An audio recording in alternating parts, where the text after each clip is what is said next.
Listen. Can you hear it? The whisper of wind across endless dunes, carrying secrets older than memory itself. Beneath your feet, beneath miles of shifting sand, lie the dreams of vanished civilizations, their marble columns buried, their golden treasures sleeping in darkness, their stories waiting in the silence between grains. Here, where the sun burns away the present and leaves only eternity, ancient voices call from chambers sealed for millennia. The desert remembers what humanity has forgotten, the rise and fall of mighty kingdoms, the laughter of children in streets. Now buried 40 feet below, the prayers of priests in temples where only scorpions worship now. Tonight, we descend into these hidden worlds, following the patient archaeologist's brush as it reveals wonders grain by grain, walking with explorers who heard the desert's ancient song and dared to dig deeper. If this journey into history gently moves you, take a second to like, share, and subscribe. It helps more sleepy minds find their way here, by the way. Where in the world are you listening from? What time is it where you are? Drop a comment before you drift off.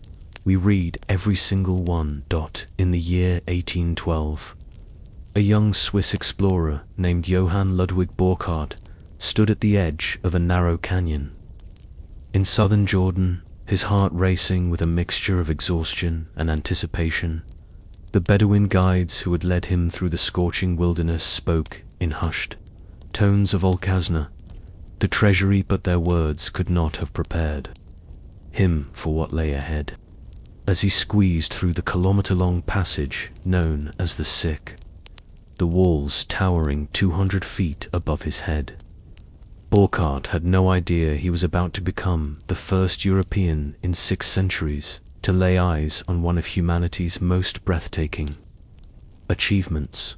The rose-red city of Petra had been sleeping beneath the desert sun for over 1,000 years, its magnificent facades carved directly into the living rock, its water channels and theaters and tombs waiting in patient silence. But Petra was not truly lost, was protected, guarded by the descendants of those who had once called it home, preserved by the very remoteness that had once made it the crossroads of the ancient world. Long before Burckhardt's arrival, when Rome was still a collection of mud huts beside the Tiber, Petra had been the beating heart of an empire that stretched from Damascus to the Red Sea.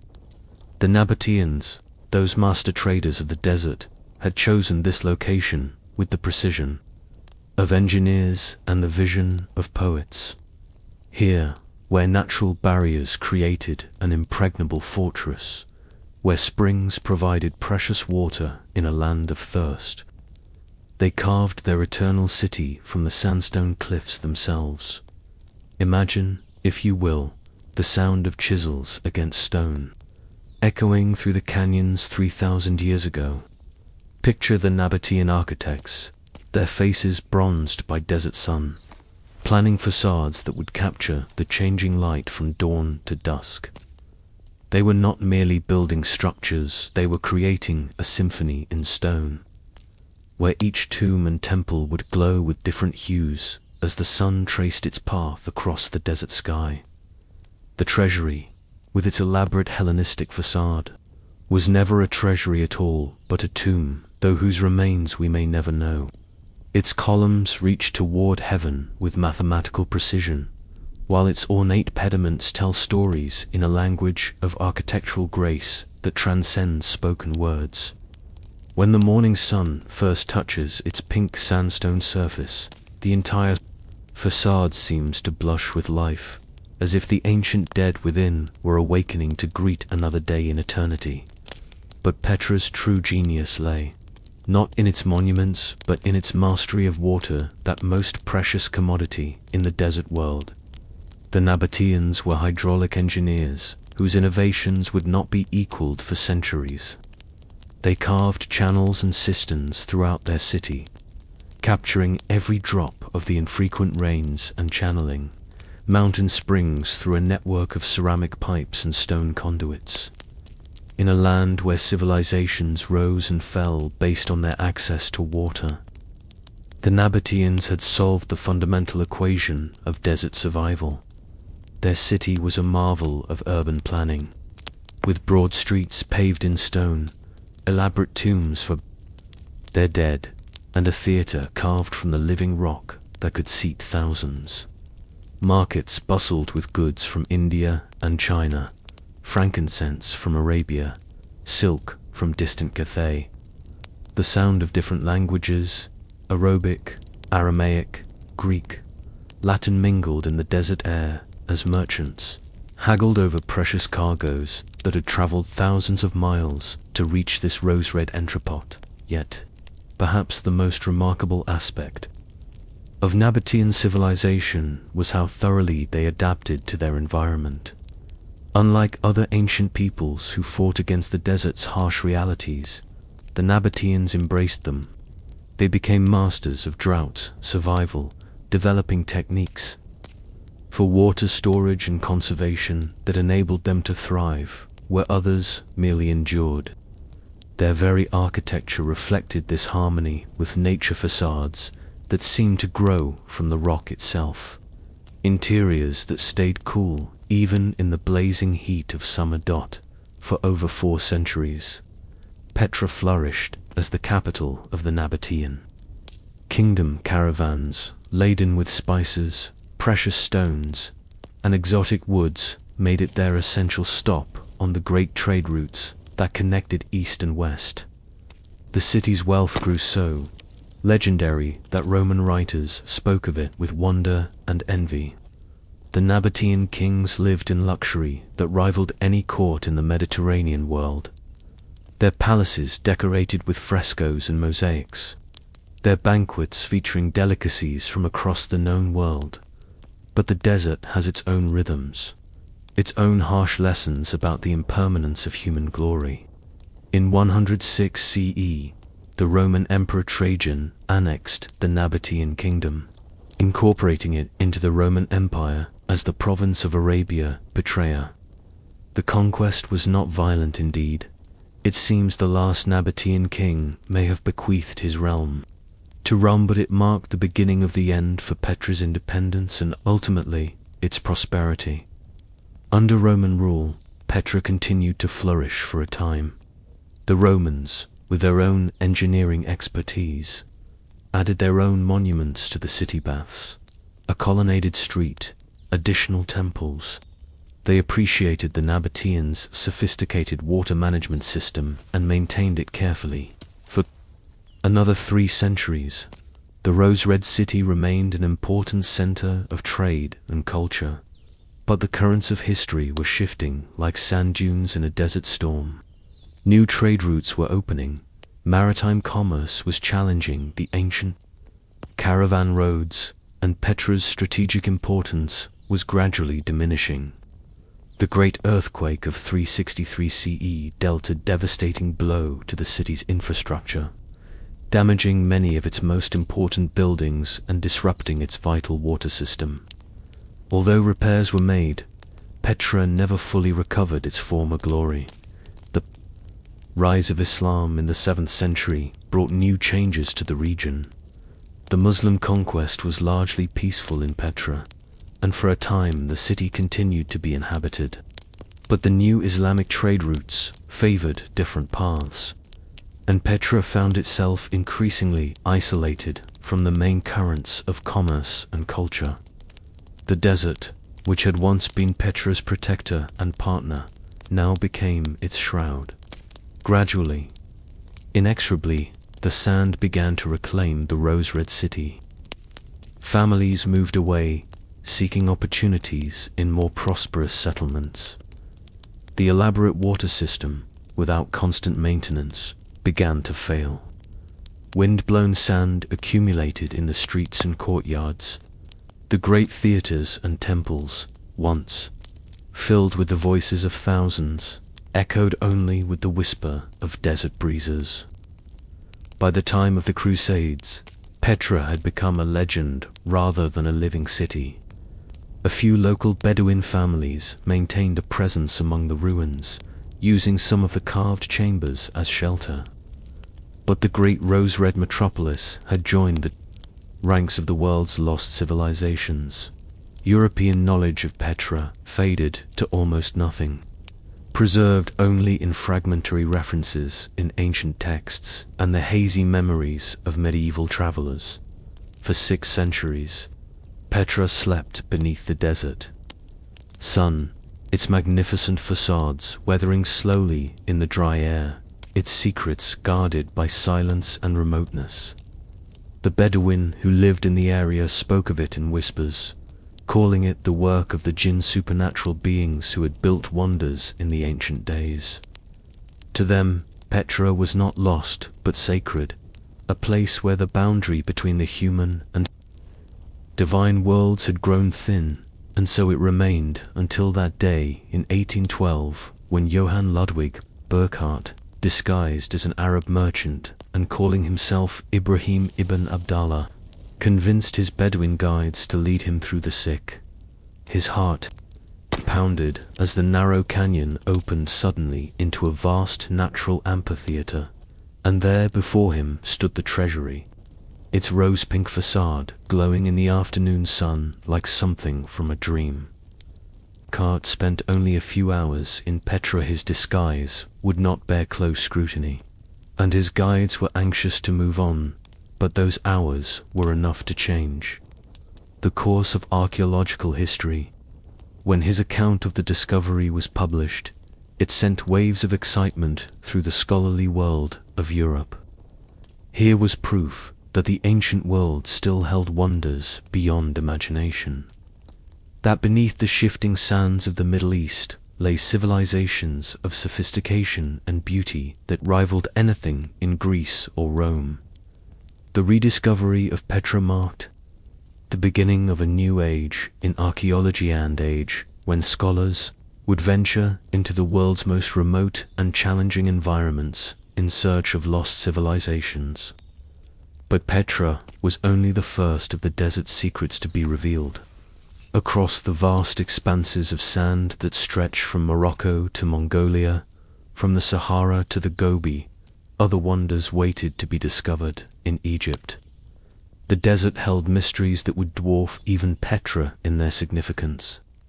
For millennia, European travelers had marveled at the pyramids rising from the Giza Plateau, but these were merely the most visible remnants of a civilization that had endured for over 3,000 years. Beneath the sands of the Nile Valley and the surrounding deserts lay tombs of pharaohs, temples of gods, entire cities that had been swallowed by the advancing dunes. The story of Egypt's rediscovery began not with archaeologists, but with Napoleon's invasion in 1798. The French emperor brought with him not only soldiers but scholars, a commission of savants whose mission was to document and study the ancient wonders of the Nile. These men, working under the most challenging conditions imaginable, began the systematic exploration of Egyptian antiquities that would continue for the next 2 centuries. Among their most significant discoveries was the Rosetta Stone, found by a French soldier near the town of Rosetta in 1799. This black granite slab, inscribed with the same text in 3 scripts, hieroglyphic, demotic, and Greek, would eventually provide the key to deciphering Egyptian hieroglyphs. But the stone was more than just a linguistic breakthrough. It was a symbol of the desert's power to preserve the past. Buried for over 1,000 years, it had waited patiently for the moment when human knowledge would be advanced enough to unlock its secrets. The decipherment of hieroglyphs by Jean-Francois Champollion in 1822 opened the floodgates of Egyptian archaeology. Suddenly, scholars could read the inscriptions on temple walls, understand the prayers and curses inscribed on tomb doors, and pieced together the complex tapestry of Egyptian history from the pharaoh's own words. The desert had not merely preserved buildings and artifacts. It had preserved an entire literature of stone. As archaeologists ventured deeper into the Egyptian desert, they began to realize the true scope of what lay buried beneath the sand. The Valley of the Kings, hidden in the cliffs west of Thebes, contained over 60 tombs of pharaohs and nobles from Egypt's New Kingdom period. Each tomb was a masterpiece of ancient art and engineering, decorated with elaborate paintings and hieroglyphic texts that guided the deceased pharaoh through the dangers of the afterlife. But it was not until 1922 that the desert revealed, perhaps, its greatest Egyptian secret. Howard Carter, after years of fruitless searching in the Valley of the Kings, was on the verge of abandoning his quest when his workmen uncovered a step cut into the rock floor of the valley. The step led to another and another, until finally Carter found himself standing before a sealed doorway bearing the name of a pharaoh who had been little more than a footnote in Egyptian history, Tutankhamun. When Carter made his famous first glimpse into the tomb through a small hole in the doorway, peering by candlelight into the antechamber, he saw what he later called wonderful things. The tomb of Tutankhamun, unlike almost every other pharaonic burial site, had escaped the tension of ancient tomb robbers. For over 3,000 years, it had waited in darkness, its treasures undisturbed, a perfect time capsule of Egyptian royal burial practices. The discovery of Tutankhamun's tomb captured the world's imagination in a way that few archaeological finds ever have. Here was not just ancient history, but ancient mystery. A young pharaoh who had died at 18, his reign barely a footnote in the grand sweep of Egyptian history, yet whose tomb contained treasures of unimaginable beauty and craftsmanship. The golden mask that covered the pharaoh's mummy became an icon of ancient Egypt, its serene features gazing across the centuries with the eternal calm of divine kingship. But Tutankhamun's tomb revealed more than just golden treasures. It provided an unprecedented window into the daily life and religious beliefs of ancient Egypt's elite. The pharaoh had been buried with everything he might need in the afterlife: clothes and sandals, board games and hunting equipment, food and wine, furniture and jewelry. Each object was a masterpiece of ancient craftsmanship, created by artisans who worked with materials and techniques that would not be surpassed for millennia. The preservation of these organic materials, wood, textiles, food, demonstrated the desert's remarkable power as a preservative. In the dry, sterile environment of the sealed tomb, objects that would have crumbled to dust in any other climate remained intact for over 3,000 years. The desert had become humanity's greatest museum, protecting our heritage with a fidelity that no human institution could match. Yet Egypt was not the only desert to guard such treasures. Across the vast Sahara, the world's largest hot desert, other civilizations had risen and fallen, leaving their traces buried beneath the sand. The Sahara, now one of the most inhospitable environments on Earth, had not always been a desert. 8,000 years ago, it had been a green savanna, dotted with lakes and rivers, supporting a rich ecosystem of plants and animals and humans. The evidence for this green Sahara lies scattered across the desert in the form of rock art, created by the ancient peoples who once called this land home. At sites like Tassili Naja in Algeria and the Tibesti Mountains in Chad, prehistoric artists left behind a record of their world, painted and carved on rock faces that have since been scoured by millennia of sandstorms. These images show giraffes and elephants, hippos and crocodiles, scenes of pastoral life in a landscape that is now one of the most arid places on Earth. As the climate changed and the Sahara gradually became more arid, the people who lived there were forced to adapt or migrate. Some moved north to the Nile Valley, where they may have contributed to the rise of Egyptian civilization. Others moved south to the Niger and Congo river basins, but some attempted to stay, creating ingenious solutions to the challenge of desert survival.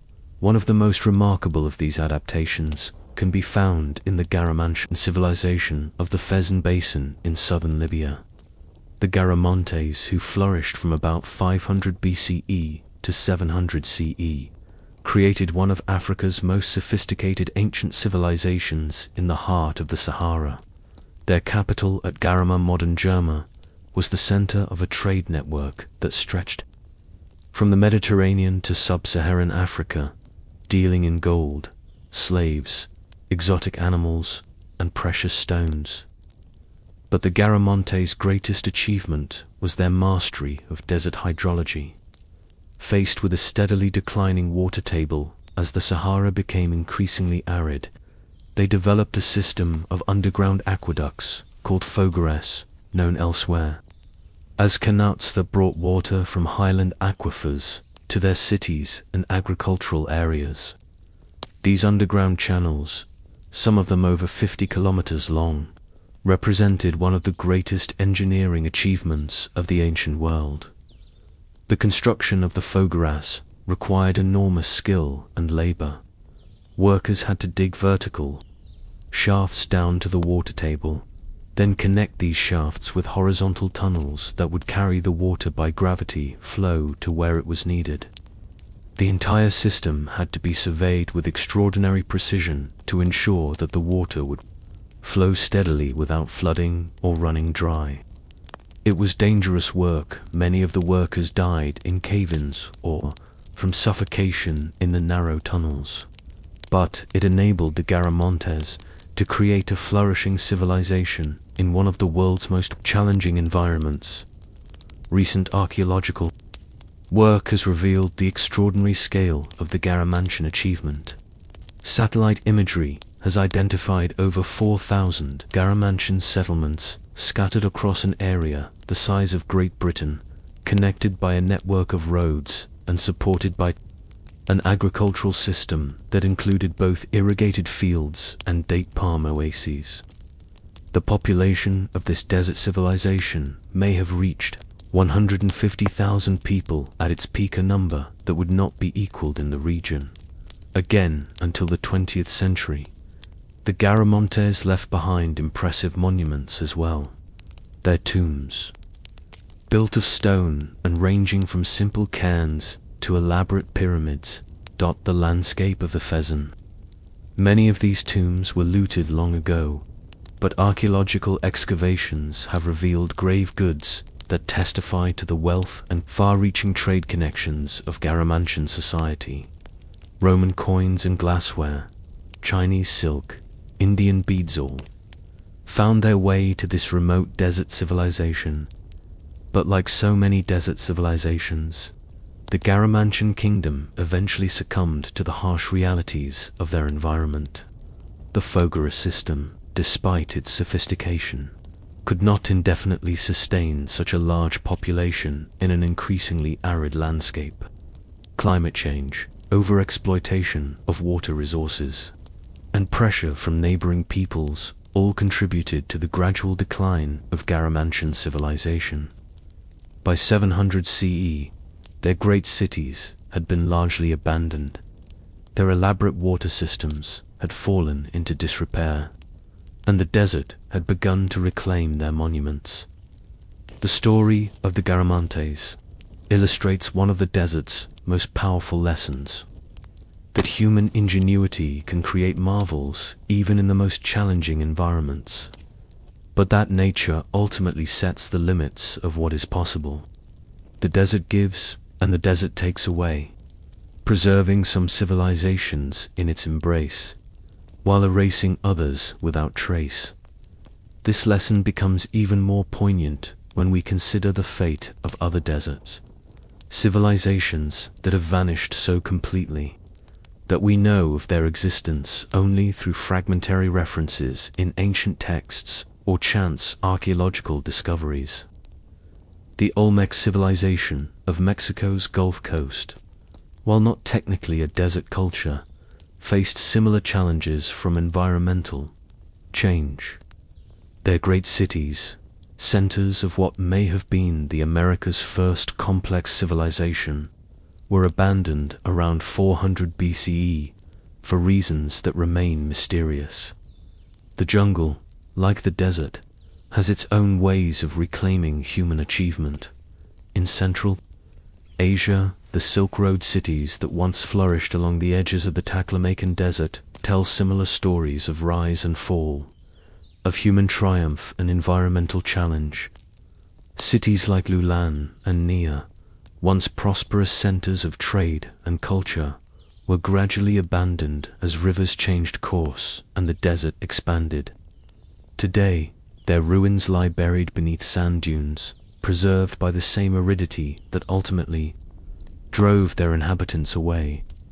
The preservation power of desert environments has made them invaluable to archaeologists and historians seeking to understand the past. Unlike the humid tropics, where organic materials decay rapidly, or temperate regions where freeze-thaw cycles destroy ancient structures, deserts create conditions that can preserve even the most delicate artifacts for millennia. Textiles, wood, leather, paper, human remains all can survive in desert conditions that would destroy them anywhere else. This preservation power has been demonstrated most dramatically in recent decades by discoveries in China's western deserts. The Taklamakan Desert, long feared by travelers as the desert of death, has yielded some of archaeology's most spectacular finds. Mummies dating back 4,000 years, their clothing and personal possessions intact, have provided unprecedented insights into the lives of the ancient peoples who lived along the Silk Road. These naturally mummified remains, preserved by the desert's dry conditions, have revealed details of ancient diet, health, and technology that would be impossible to learn from bones alone. Perhaps the most famous of these desert mummies is the beauty of Lulan, a woman who died around 1800 BCE, and whose remains were discovered in 1980. Her preservation was so complete that archaeologists could determine not only her age at death and her general health, but even details like her last meal. She had been buried with a basket of grain, a comb made of wood, and leather boots that showed the wear patterns of a life spent walking across desert sands. The discovery of such perfectly preserved remains has opened new windows into the past, allowing scientists to use modern techniques like DNA analysis and CT scanning to learn about ancient peoples in ways that would have been impossible just a few decades ago. The desert mummies of Central Asia have revealed the complex ethnic and cultural mixing that took place along the Silk Road, where East met West in a constant exchange of goods, ideas, and genes. But the desert's gifts to archaeology extend beyond individual mummies or artifacts. Entire landscapes, frozen in time by aridity, preserve patterns of ancient human activity that have been erased elsewhere by development and environmental change. In the Atacama Desert of Chile, the world's driest non-polar desert, archaeologists have found evidence of human occupation spanning over 11,000 years. The extreme aridity has preserved not only artifacts, but also the remains of ancient animals and plants, creating a detailed record of how both human societies and natural ecosystems have changed over millennia. The preservation of these desert sites has become increasingly important as our planet faces unprecedented environmental challenges. Climate change is altering weather patterns worldwide, and many of the world's deserts are either expanding or experiencing new forms of environmental stress. The archaeological sites that have been preserved for millennia in these harsh environments now face new threats from human development, tourism, and changing climate conditions. At the same time, new technologies are revolutionizing our ability to explore and understand desert archaeology. Satellite imagery can now identify potential archaeological sites from space, revealing patterns invisible from ground level. Ground penetrating. Radar can detect buried structures without the need for excavation. DNA analysis of ancient remains is providing insights into the migrations and mixing of ancient peoples that would have been impossible to imagine just a generation ago. These technological advances are revealing that the story of desert civilizations is far more complex and interconnected than previously imagined. Trade networks stretched across continents, linking the Mediterranean world with Central Asia, China with Africa, the Americas with each other. Ideas, technologies, and cultural practices spread along these networks with a speed and efficiency that challenges our assumptions about ancient isolation and cultural boundaries. Yet for all our technological sophistication, the essential mystery of the desert remains. Why do some civilizations flourish in these harsh environments while others fail? What combination of environmental factors, technological innovation, and social organization allows human societies to thrive where nature seems to offer only challenges? And what can we learn from the successes and failures of ancient desert peoples as we face our own environmental challenges? These questions become more urgent as we realize that the story of desert civilizations is not just ancient history, but a preview of our planet's future. As climate change advances, more of the world's land surface is becoming arid. The techniques developed by ancient desert peoples' water conservation, sustainable agriculture, social cooperation in the face of scarcity hold keys to our own survival in a changing world. The desert's lessons about adaptation and resilience extend beyond the purely practical to the spiritual and philosophical. Desert civilizations developed distinctive approaches to art, architecture, and religion that reflected their unique environmental circumstances. The spare beauty of Islamic geometric patterns, the profound simplicity of desert monasticism, the mathematical precision of Nabataean architecture reflect the desert's influence on human creativity and spiritual expression. In the silence of the desert night, when the last heat of the day dissipates into the vast sky and the stars shine with a clarity impossible in more humid climates, ancient peoples developed cosmologies that emphasized the unity and interconnectedness of all existence. The desert strips away the unnecessary, revealing essential truths about the human condition that more comfortable environments might obscure. This spiritual dimension of desert experience continues to draw people from around the world. Modern pilgrims follow in the footsteps of ancient hermits and mystics, seeking in the desert's harsh beauty the kind of clarity and insight that only solitude and hardship can provide. The desert remains, as it has always been, a place of transformation where ordinary concerns fall away and deeper truths emerge. As we continue our journey through the desert's buried mysteries, we carry with us the knowledge that we are following paths worn smooth by countless generations of human feet. The archaeologists who first revealed Petra's glory, the adventurers who mapped the Silk Road cities, the scholars who deciphered ancient scripts all were driven by the same fundamental human curiosity that draws us still to these remote and challenging places. The desert continues to yield its secrets, slowly, reluctantly, grain of sand by grain of sand. Each archaeological season brings new discoveries, new insights into the lives of peoples who mastered the art of surviving and thriving in the world's most challenging environments. Their stories, preserved in the desert's eternal embrace, remind us that human ingenuity and determination can create beauty and meaning even under the harshest conditions. And so we turn our attention now to other desert mysteries, other civilizations that flourished in the world's arid places, carrying with us the lessons learned from Petra and the Garamontes, from the mummies of the Taklamakan and the temples of the Nile. Each tells its own story of human adaptation and achievement. Each adds its own voice to the chorus of ancient wisdom that echoes still across the endless dunes.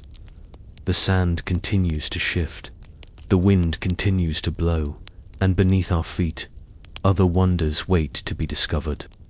In the gentle darkness of this desert night, with stars wheeling overhead in their ancient patterns, we prepare to descend even deeper into the buried world of vanished civilizations, where every grain of sand holds a story and every archaeological discovery opens new chapters in the book of human history. Beneath these endless grains lay the whispered promises of kings who once commanded armies across horizons that stretched beyond mortal sight. Their voices now carried only by the wind that shapes the dunes into ever-changing monuments to memory itself. In the heart of the Arabian Peninsula, where the empty quarter spreads its golden vastness like an ocean frozen in amber, there once stood a city that merchants called Ubar, the Atlantis of the sands. The Quran speaks of it as Iram, the city of pillars, built by a people who had forgotten the humble origins of their fathers and grandfathers, who had grown drunk on prosperity that flowed like water through their marble halls. The morning sun would rise over Ubar's towering walls, casting shadows that danced across courtyards where fountains sang their crystal songs to gardens, heavy with the scent of frankincense and myrrh. These precious resins, worth more than gold in distant lands, grew wild in the mountains that ringed the city like protective guardians. Their gnarled trees, bleeding aromatic tears that would journey along trade routes to temples in Egypt, palaces in Babylon, and the funeral pyres of Roman emperors. The people of Ubar moved through their city with the confidence of those who had never known want. Their robes were dyed in colors that spoke of wealth beyond imagination, deep purples extracted from murex shells carried across desert highways, brilliant reds from cochineal insects traded with merchants who had traveled months to reach their gates, and blues as deep as the Mediterranean Sea, created from lapis lazuli, mined in the distant mountains of Afghanistan, in the great marketplace of Ubar. The air itself seemed to shimmer with possibility. Caravans arrived daily, their camels heavy with treasures from the four corners of the known world, silk from the mysterious lands beyond the mountains, where they said dragons once flew and emperors built walls to keep out the very sky itself.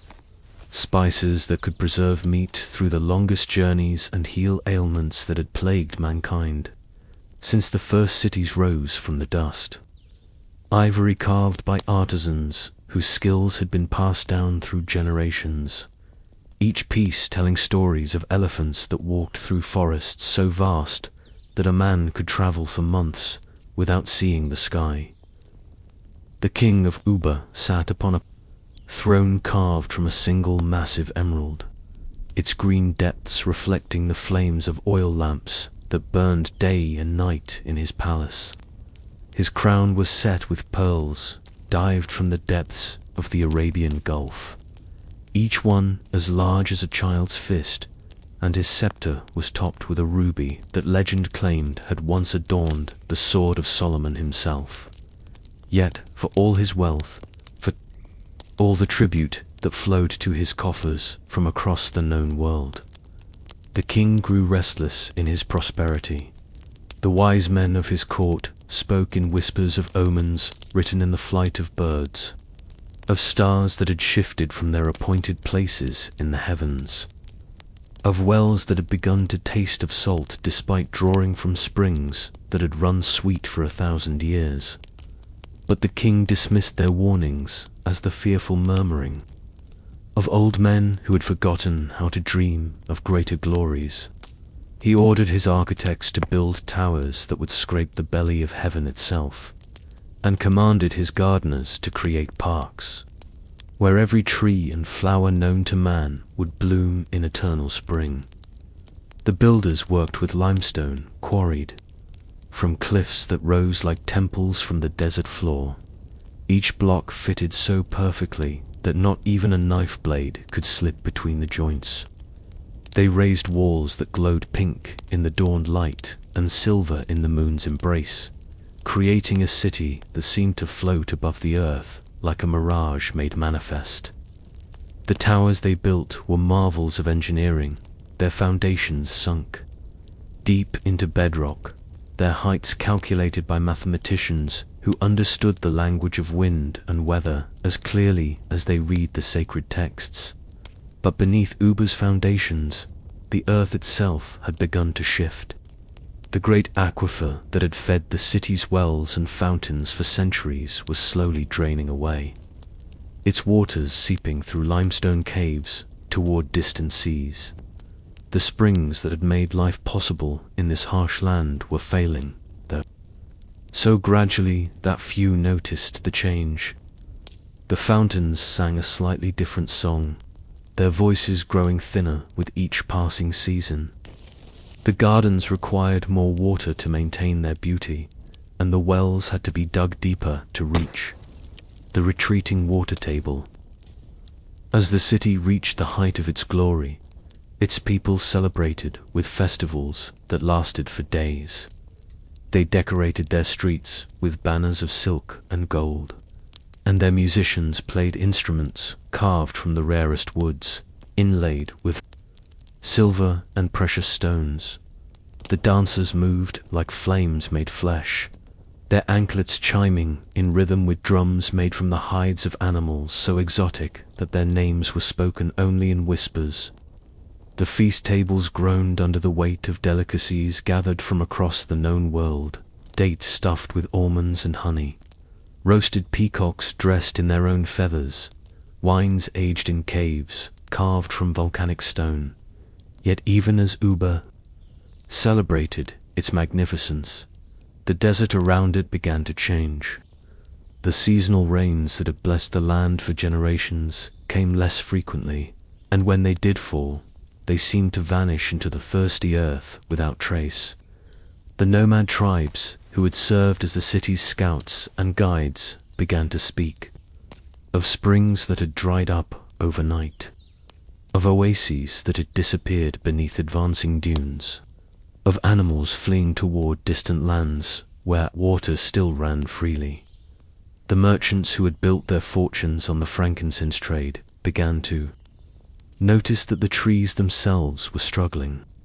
The precious resin that had flowed like milk from their bark grew scarce, and the quality of what could be harvested declined with each season. Trade routes that had run like rivers of gold toward Ubar began to dry up as surely as the springs that had sustained them. Caravans started to choose different paths across the desert, avoiding the increasingly difficult journey to a city where water had become more precious than the treasures it offered in trade. In the palace, the king's advisors brought reports that grew more troubling with each passing month. Tax collectors returned from distant provinces with lighter purses, their tales of hardship and drought dismissed by a ruler who had never known scarcity. The royal granaries, once filled with grain enough to last through years of famine, began to show gaps in their stores. The herds of cattle and goats that had wandered the pastures around the city grew thin as the grasslands turned to dust. Still, the people of Ubar convinced themselves that their prosperity was eternal, that their city was blessed by forces beyond the understanding of ordinary mortals. They built new temples to honor the gods who had brought them such abundance, decorating them with mosaics that told the story of their rise from humble desert nomads to masters of trade routes that spanned continents. The priests burned offerings of frankincense and myrrh in ceremonies that were meant to ensure the continuation of their good fortune. The sweet smoke rising toward heavens that seemed increasingly distant and indifferent. The end, when it came, arrived not with the drama of war or plague, but with the quiet persistence of geology itself. The great limestone cavern that lay beneath Ubar's foundations, hollowed out by millennia of flowing water, finally could no longer support the weight of the magnificent city above. On a night when the moon hung full and silver above the desert, when the air was still and heavy with the scent of jasmine from the royal gardens, the earth beneath Ubar simply opened and swallowed the city whole. The collapse began with a sound, like thunder rolling across a cloudless sky, a deep rumbling that seemed to rise from the very bones of the earth. The great towers that had taken decades to build crumbled in moments, their carefully fitted stones tumbling into the darkness that had suddenly opened beneath them. The emerald throne room fell into the abyss along with its king, who had time, only to feel the floor give way beneath his feet before darkness claimed him forever. The fountains that had sung for centuries fell silent in an instant, their waters disappearing into cracks that opened like hungry mouths across the city's courtyards. The gardens, with their exotic flowers and fruit trees brought from distant lands, vanished into sinkholes that appeared without warning, taking with them the dreams of gardeners who had devoted their lives to creating paradise in the desert. The marketplace, where merchants from across the known world had gathered to trade in precious goods, became a crater filled with sand and broken stone. In the space of a single night, Ubar passed from reality into legend. The few survivors who had been traveling outside the city when the collapse occurred returned to find nothing but empty desert where their home had stood. They searched for days, digging in the sand with their bare hands, calling out to relatives and friends who would never answer, but the earth had claimed its prize completely, leaving no trace of the magnificent city, except for fragments of pottery and pieces of carved stone scattered across the wasteland, the trade routes that had converged. On Uber-like arteries carrying lifeblood to a heart suddenly led nowhere. Caravans arrived to find only empty desert, their guides unable to locate landmarks that had stood for centuries. The frankincense trade, deprived of its greatest marketplace, scattered to smaller cities and oases, never again to reach the heights of prosperity that Ubar had made possible. The ships that had waited in distant ports for cargoes of precious resins waited in vain, their captains eventually sailing away to seek fortune in other lands.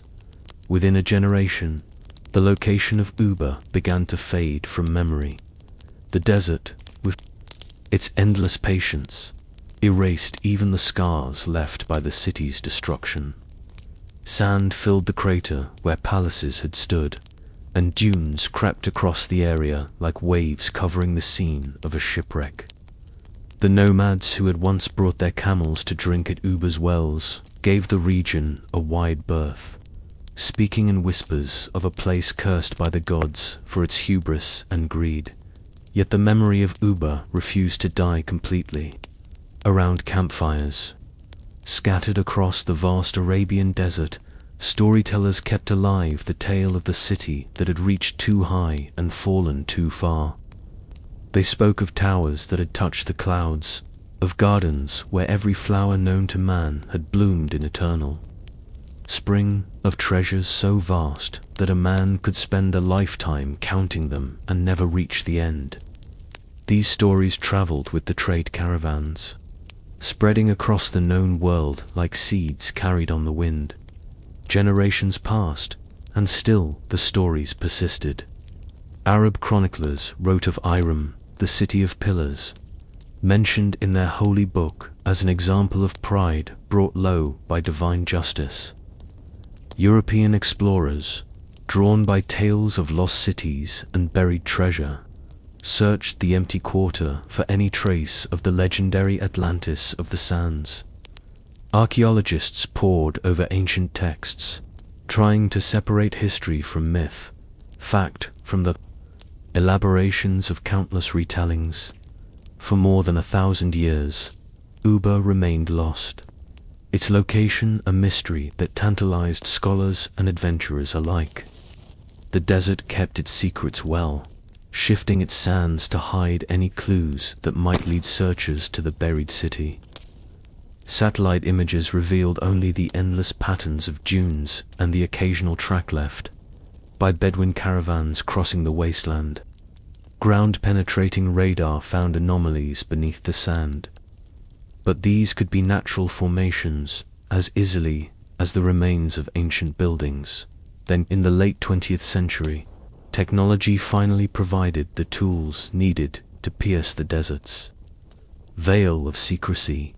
Space-based imaging systems designed to map the Earth's surface revealed the ghost of ancient trade routes etched into the landscape like the memory of rivers, long since dried. These routes converged on a single point in the Rub al-Khali, the empty quarter, where subtle changes in the desert's surface suggested something significant lay buried beneath the sand. When archaeologists finally began to excavate at the site, identified by satellite imagery, they found evidence of a great city that had indeed existed in this desolate place. Fragments of pottery bearing inscriptions in ancient South Arabian script, pieces of frankincense burners decorated with intricate carvings, and the foundations of buildings that had once risen toward the sky.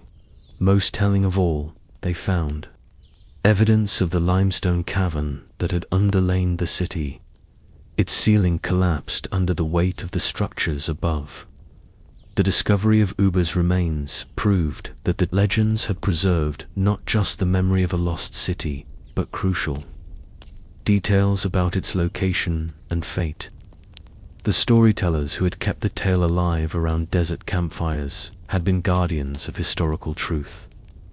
Their apparently fantastical narratives containing kernels of fact that scholars had dismissed as impossible. The city that had vanished from the earth had never truly disappeared, living on in the collective memory of the people who had once depended on its prosperity. As excavations continued, each artifact brought to light added another verse to the song of Ubar's glory and downfall. Carved seals that had once authenticated documents in languages spoken by peoples scattered across the ancient world. Coins bearing the images of kings whose names had been preserved in chronicles written in distant capitals. Jewelry crafted from gold and precious stones that had traveled impossible distances to reach this remote desert city. The physical remains of Ubar told a story that matched the legends with remarkable accuracy.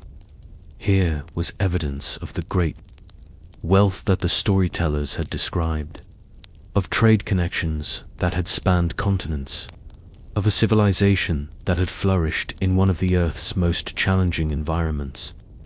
But the ruins also revealed the more subtle truths that the legends had preserved, the signs of environmental stress that had preceded the city's collapse, the evidence of a society that had grown dependent on resources it could not control. In the end, Ubar's greatest treasure was not the gold and frankincense that had made it famous, but the lesson it offered to future generations. The city had risen through its people's ability to adapt to their harsh environment, to find ways of thriving where survival itself seemed impossible. It had fallen when that same adaptability gave way to overconfidence, when its rulers began to believe that their prosperity was guaranteed by divine favor, rather than dependent on the careful stewardship of precious resources. The sands that had buried Ubar had also preserved it, creating a time capsule that would eventually reveal its secrets to a world that had learned to read the Earth's hidden messages. With eyes in the sky and instruments that could peer beneath solid rock, the desert had been both destroyer and protector, erasing the city from the landscape while keeping its memory alive in the stories, passed down through generations of nomads who understood that even the mightiest cities were temporary features on the face of an eternal land.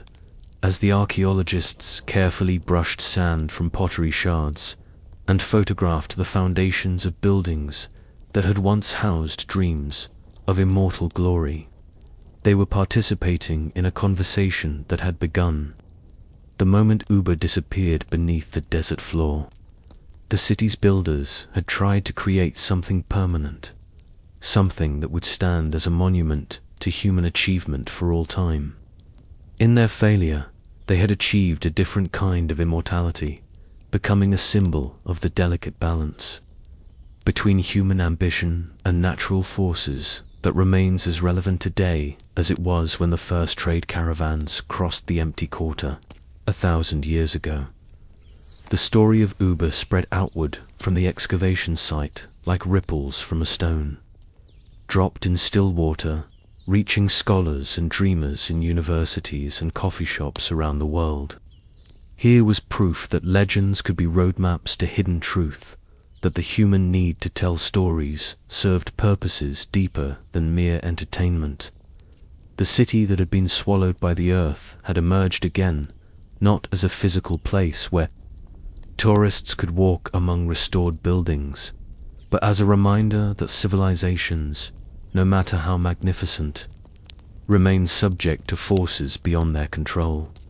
The frankincense trees that had once provided Ubar with its wealth still grow scattered across the mountains of southern Oman, their gnarled branches continuing to weep the aromatic resin that was once more precious than gold. But the great trade networks that made that resin valuable have long since been replaced by different systems of commerce, different routes connecting different centers of power. The desert continues its patient work of reshaping the landscape, creating new dunes and erasing old landmarks with the same indifference it showed to the towers and palaces of Ubar. In the end, perhaps this indifference is the desert's greatest gift to those who seek to understand the past.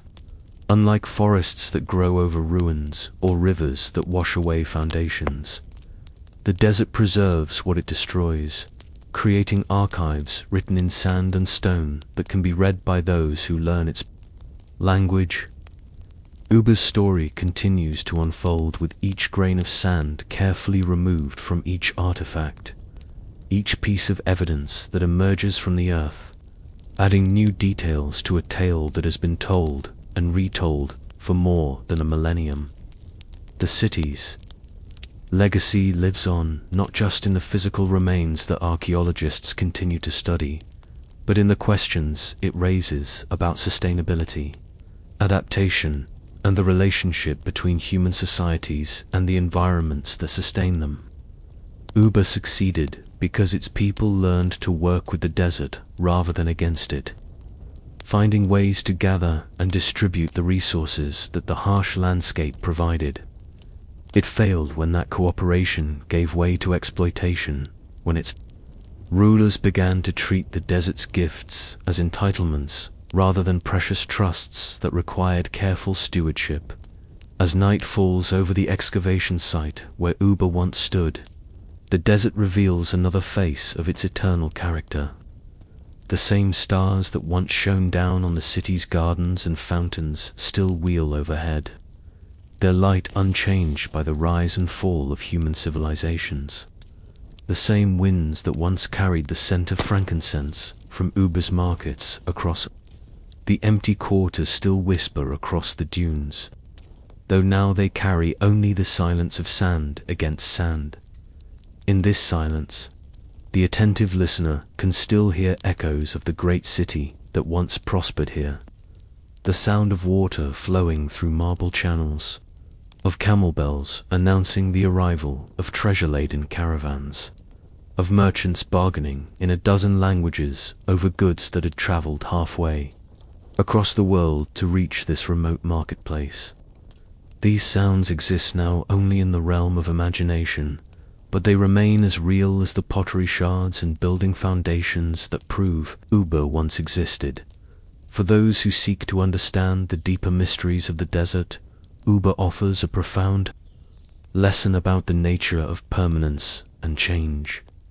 The city that seemed so solid, built from stone quarried from cliff sides that had stood for millions of years, proved as ephemeral as a mirage shimmering above sun-heated sand. Yet the stories that preserved its memory, seemingly as insubstantial as the words spoken around dying campfires, proved more durable than any monument its builders could have imagined. The tale of Ubar flows onward like an underground river, surfacing unexpectedly in new contexts and new media, each telling adding fresh insights to humanity's understanding of its own history. The city that vanished in a single night continues to appear and disappear in books and documentaries, in academic papers and adventure novels, in the dreams of children who hear its story and wonder what other marvels might lie buried beneath. The world's great deserts, and so the desert keeps its vigil over the ruins of the city that once challenged heaven itself. Patient as only stone and sand can be patient, holding in its silence the stories of all who have dared to make their homes. In its vastness, the sands shift and settle, covering and uncovering traces of Ubar's former glory, writing and rewriting the history of human ambition in a script that only time itself can fully decipher. The Atlantis of the sands sleeps on beneath its blanket of golden dust, dreaming perhaps of the day when other cities, built by other dreamers, will join it in the desert's eternal embrace, adding their own chapters to the endless story of rise and fall that defines in the golden age of desert kingdoms. Wisdom flowed like water through the sands, bringing with them not just goods and gold, but stories that would reshape the very soul of these desert cities. In the great trading halls of Kush, where merchants from across the known world gathered beneath soaring stone arches, the air itself seemed to shimmer with possibility.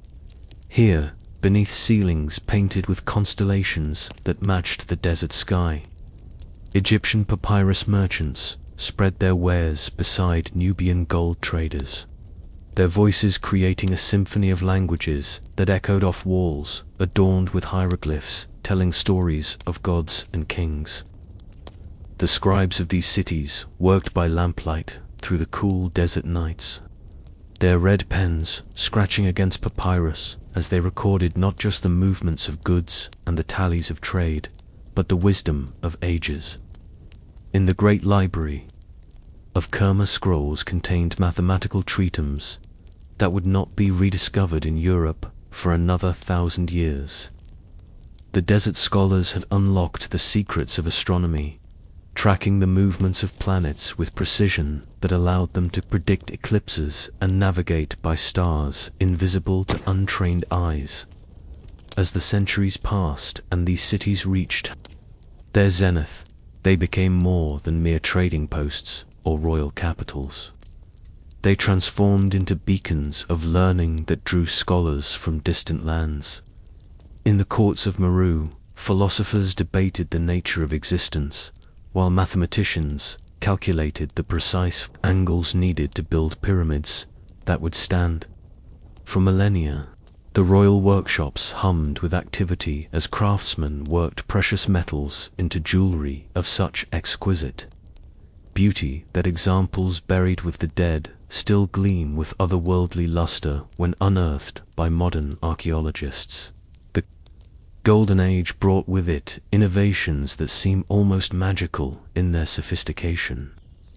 Desert engineers developed systems of underground channels that could transport water across vast distances, creating oases where none had existed before. These Qanat systems, as they came to be known, required mathematical precision and engineering. Genius that transformed barren landscapes into gardens of paradise. Palm trees swayed over pools of clear water, while grapevines climbed terraced walls, their fruit sweetening in the desert sun. In the workshops of ancient Aksum, craftsmen perfected the art of working with iron, creating weapons and tools of such quality that they became legendary throughout the ancient world. The sound of hammers on anvils rang out across the city from dawn to dusk, while the glow of furnaces painted the night sky orange. These smiths understood metallurgy at a level that allowed them to create steel that would remain sharp for generations. Their techniques closely guarded secrets, passed down from master to apprentice in ceremonies that blended craft with sacred ritual. The royal courts of this golden age were places of incredible sophistication and beauty. In the palace of Candace, the great queen of Kush, walls were painted with murals depicting not just conquest and triumph, but scenes of daily life, so detailed they serve as windows into a world long vanished. Musicians played harps and lyres, while dancers moved to rhythms that echoed the pulse of the desert itself.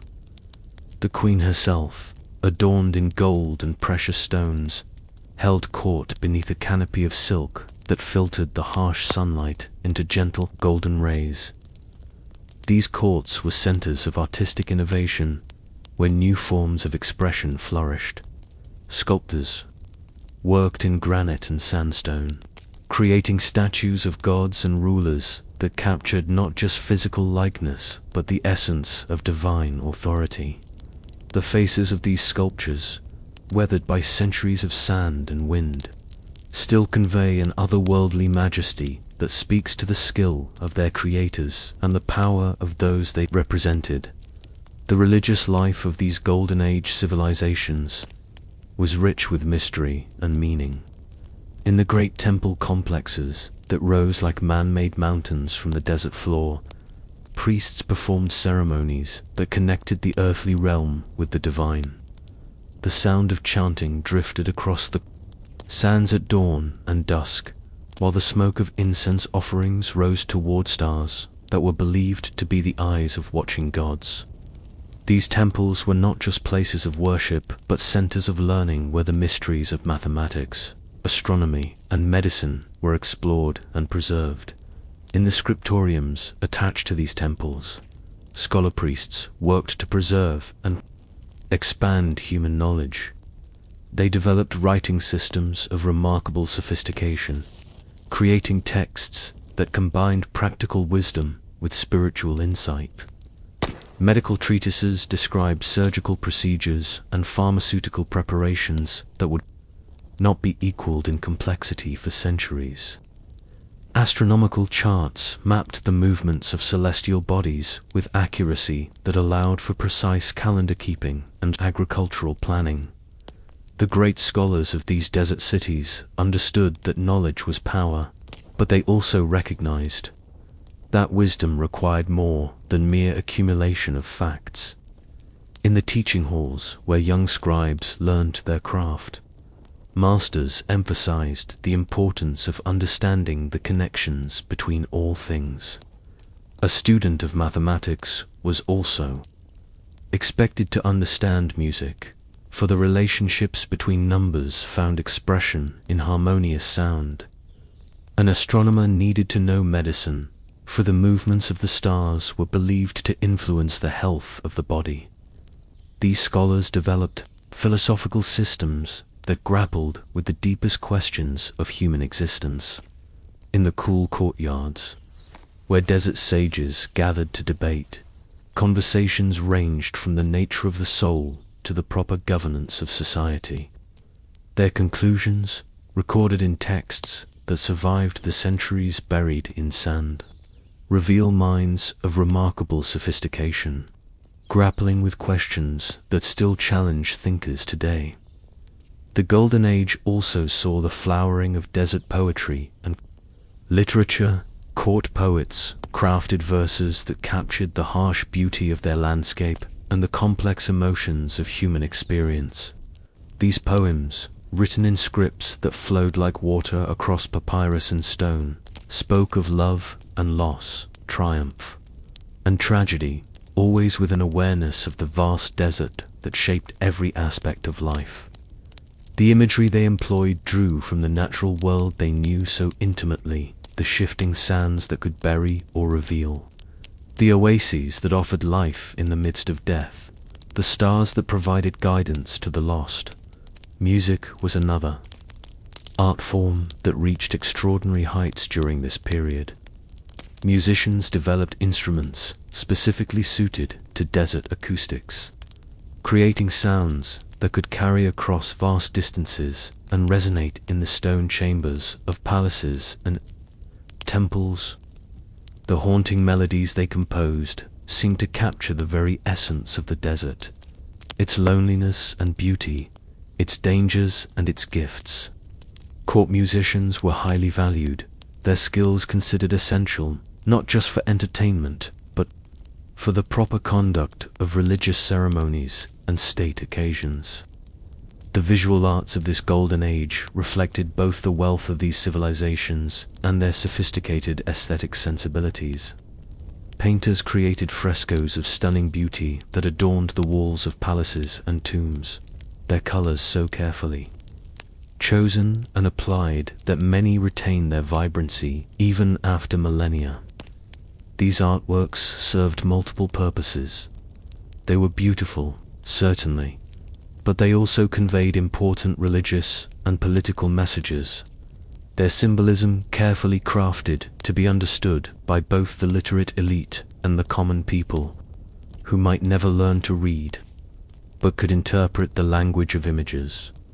The Golden Age was characterized not just by internal development, but by extensive contact with the outside world. Trade routes that stretched across continents brought not just goods, but ideas, technologies, and cultural practices that enriched these desert civilizations beyond measure. From the Mediterranean came wine and olive oil, luxury items that graced the tables of desert nobles. From India arrived spices and precious stones, while from Central Asia came silk and exotic dyes that transformed the textile arts of the desert cities.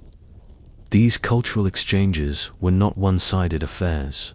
The desert cities exported their own innovations and products to the wider world. Nubian gold funded the construction of temples as far away as Greece, while the mathematical and astronomical knowledge developed in desert schools influenced thinkers across the ancient world. The ironworking techniques perfected in African workshops spread along trade routes, revolutionizing technology from the Mediterranean to the Indian Ocean. The movement of people was as important as the movement of goods. Scholars from distant lands came to study in the great libraries and schools of the desert cities, while desert sages traveled to other centers of learning, carrying with them the wisdom of their ancestors. These intellectual exchanges created a cosmopolitan atmosphere in the major cities, where multiple languages could be heard in the markets and streets, and where architectural styles blended influences from across the known world. Marriage alliances between royal houses created political ties that spanned continents. Desert princesses traveled to foreign courts, bringing with them not just dowries of gold and precious stones, but cultural practices and artistic traditions that enriched their new homes. Similarly, foreign princesses who came to the desert courts introduced new ideas about governance, religion, and social organization that were gradually integrated into local traditions. The great festivals of this period reflected this cultural diversity, while maintaining distinctly desert characteristics. During the annual celebration of the flood season, when the life-giving waters of the Nile reached their peak, the streets of Kush filled with processions that included musicians from across Africa, dancers from the Mediterranean, and athletes from as far away as Greece. Yet these celebrations retained their essentially African character, honoring gods and traditions that had their roots in the earliest period of human civilization. Religious syncretism was another hallmark of this Golden Age. Desert temples incorporated architectural elements from foreign traditions while maintaining their core spiritual focus. Gods from different cultures were identified with local deities, creating complex theological systems that reflected the interconnected nature of the ancient world. This religious flexibility allowed these civilizations to maintain diplomatic and trade relationships with diverse neighbors while preserving their own spiritual identity. The legal systems that developed during this period also reflected this cosmopolitan character. Laws governing trade had to accommodate the customs of merchants from many different cultures, leading to the development of sophisticated legal codes that balanced local traditions with international practices. Courts became places where interpreters facilitated communication between parties who spoke different languages, and where judges had to understand not just local law, but the legal traditions of other cultures. During their Golden Age, these desert civilizations created architectural marvels that seemed designed to last for eternity. The Great Pyramids of Meru rose from the sands like geometric mountains, their precisely cut stone blocks fitted together with such skill that not even a knife blade could slip between them. These monuments served multiple purposes.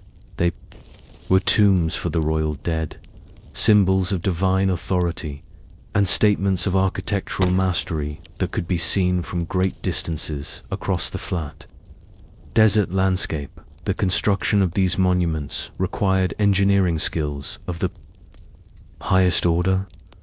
Workers had to quarry massive stone blocks from distant sites, transport them across desert wastes, and then lift them into place with precision that amazes modern engineers. The logistics of feeding and housing the thousands of workers involved in these projects required administrative capabilities that rivaled those of modern construction companies. Every aspect of the work had to be carefully planned and coordinated, from the procurement of materials to the scheduling of labor forces. The interiors of these structures were as impressive as their exteriors. Burial chambers were carved deep into bedrock, their walls covered with intricate reliefs and paintings that told the stories of the deceased and their journey to the afterlife. The technical skill required to create these underground chambers while maintaining structural integrity was remarkable, requiring knowledge of geology, engineering, and architectural design that was passed down through generations of master builders. The great temples of this period were equally impressive in their own way. Unlike the pyramids, which were primarily funerary structures, the temples were designed for active religious use. Their layouts reflected sophisticated understanding of acoustics, with chambers designed to amplify the human voice and create echo effects that enhanced the mystery of religious ceremonies. The positioning of windows and openings was carefully calculated to create dramatic lighting effects at specific times of day, particularly during important religious festivals. The decorative programs of these temples were masterpieces of artistic coordination. Every surface was covered with carefully planned imagery that conveyed complex theological messages while maintaining aesthetic harmony. The artists who created these decorations had to master not just technical skills of painting and carving, but also the intricate symbolic systems that gave meaning to their work. A single wall might contain hundreds of individual figures, each positioned and sized according to strict conventions that reflected religious and social hierarchies. Urban planning during this golden age reflected the same attention to grandeur and functionality that characterized individual buildings. Cities were laid out according to careful plans that separated residential, commercial, and religious districts, while maintaining visual connections between important structures. Wide boulevards allowed for impressive processions, while smaller streets provided access to neighborhoods where ordinary citizens lived and worked. The water supply systems that served these cities were marvels of engineering that channeled precious water resources to every district while maintaining the pressure needed for fountains and other decorative water features. The royal palaces of this period were particularly impressive examples of architectural sophistication. These complexes included not just the ruler's private residence, but also audience halls, administrative buildings, workshops, and storage facilities. The main throne rooms were designed to impress visitors with the power and wealth of the monarch, featuring soaring ceilings, elaborate decorative programs, and furnishings made from the finest materials available. At the same time, these buildings had to function as working administrative centers where the complex business of government could be conducted efficiently. The gardens and courtyards associated with these palaces were oases of green in the midst of the desert. Skilled gardeners used sophisticated irrigation systems to maintain lawns, flower beds, and fruit trees that created cool, shaded spaces where the royal family could escape the heat of the desert sun. These gardens were not just pleasant retreats, but statements of power, demonstrating the ruler's ability to make the desert bloom through the application of wealth and technical knowledge. The golden age of these desert civilizations was also the period when their religious and philosophical traditions reached their highest development. In the great temple complexes that served as centers of both worship and learning, priest-scholars developed sophisticated theological systems that attempted to explain the workings of the cosmos and humanity's place within it. These traditions drew upon ancient wisdom while incorporating new insights, gained through careful observation of natural phenomena and deep contemplation of spiritual questions.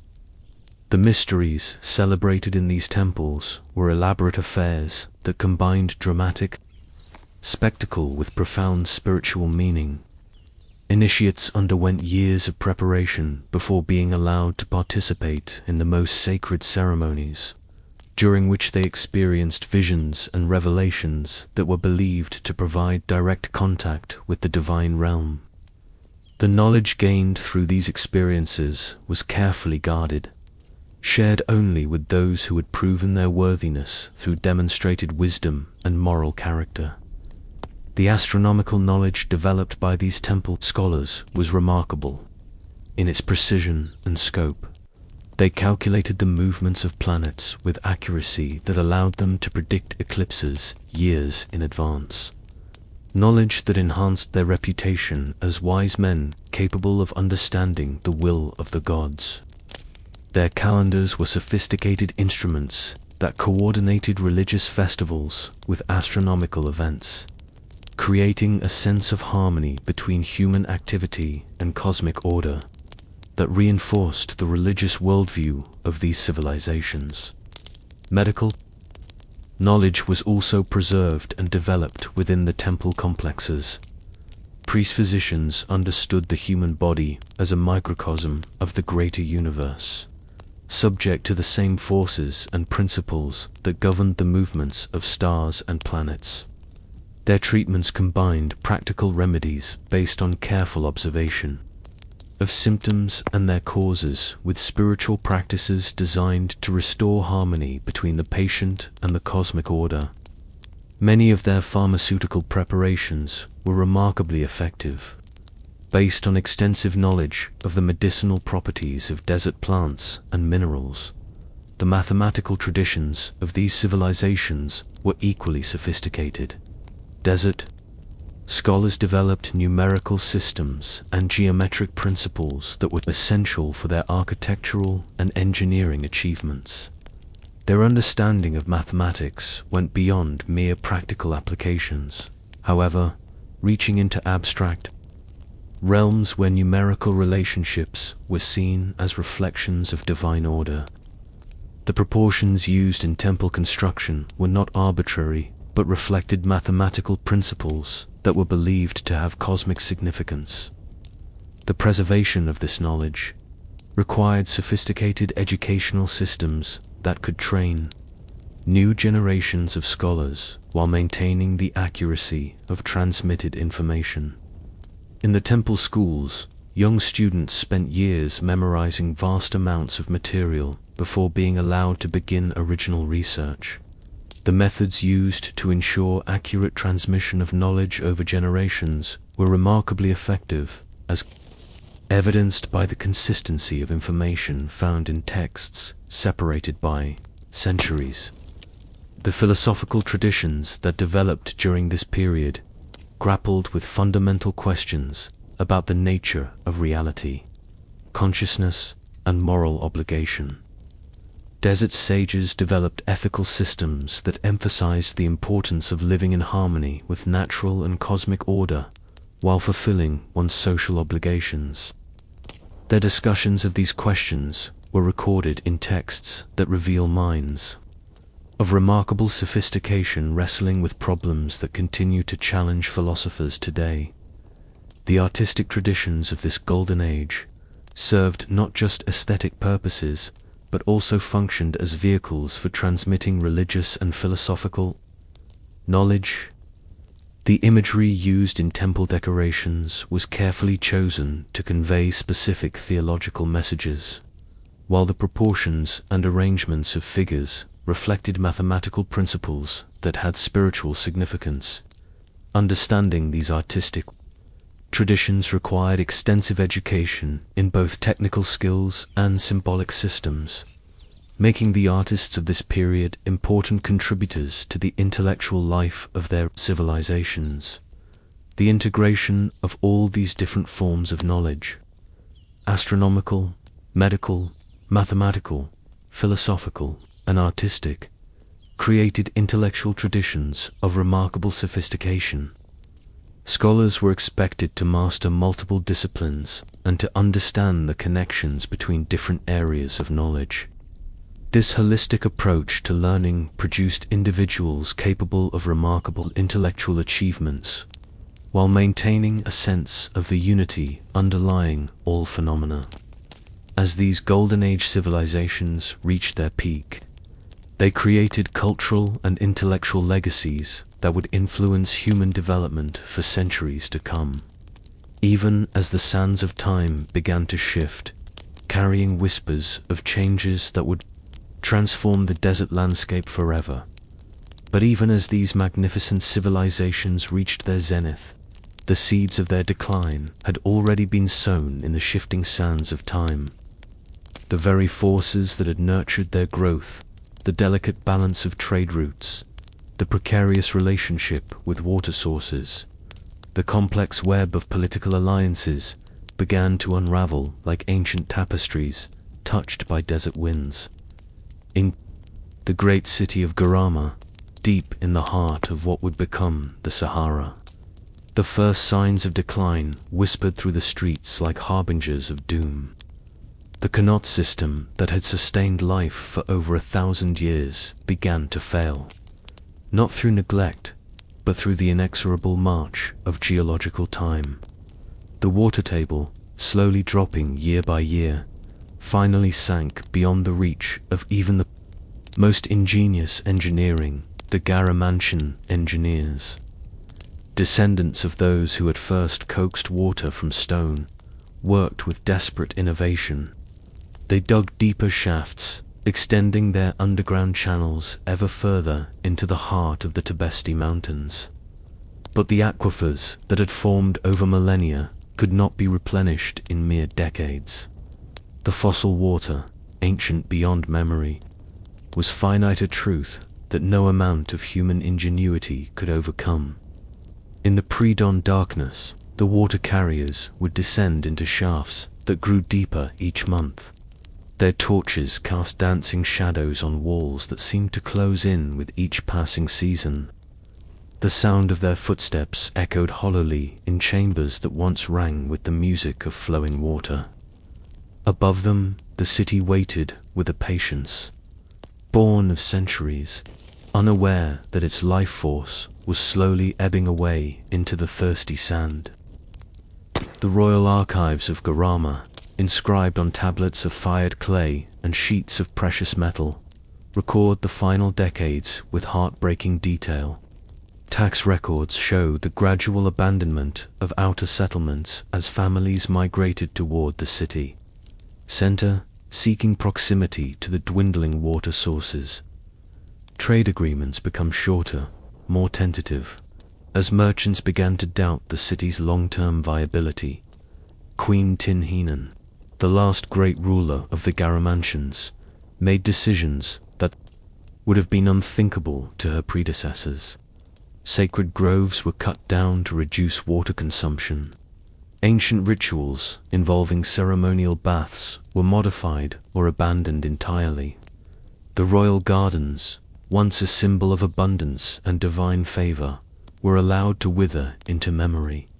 Yet even as pragmatism demanded harsh choices, the cultural heart of Garama continued to beat. Artisans created their most exquisite works during these final decades, as if beauty could somehow compensate for the growing scarcity. Poets composed verses that spoke of endurance and hope, their words carved into stone with the desperate permanence of those who sense their time is ending, the last caravan to leave. Garama, for the Mediterranean coast, carried more than trade goods. Good bore the dreams and memories of a dying civilization.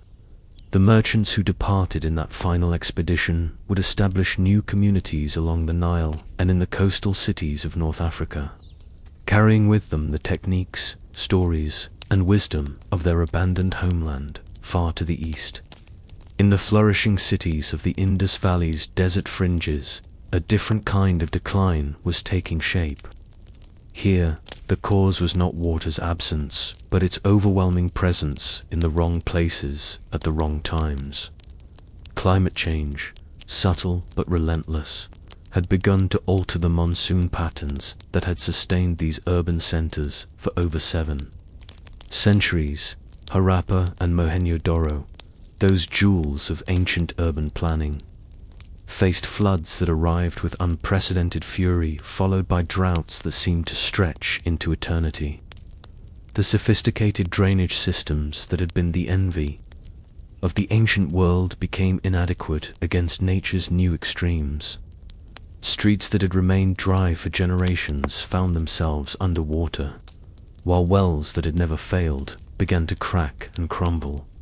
The great bath of Mohenjo-daro, that architectural marvel which had served both practical and ceremonial purposes, for centuries became a symbol of the city's struggle. During the floods, it overflowed dangerously, threatening the surrounding structures. During droughts, it stood empty and cracked, a hollow reminder of better times. The priests who had once conducted elaborate purification rituals within its walls found themselves praying, instead, for the balance that seemed to have abandoned their world. Archaeological evidence suggests that the inhabitants of these cities did not simply abandon their homes in panic. Instead, they engaged in a gradual, orderly retreat that took place over several generations. Houses in the most flood-prone areas were systematically evacuated, their valuable contents removed to higher ground.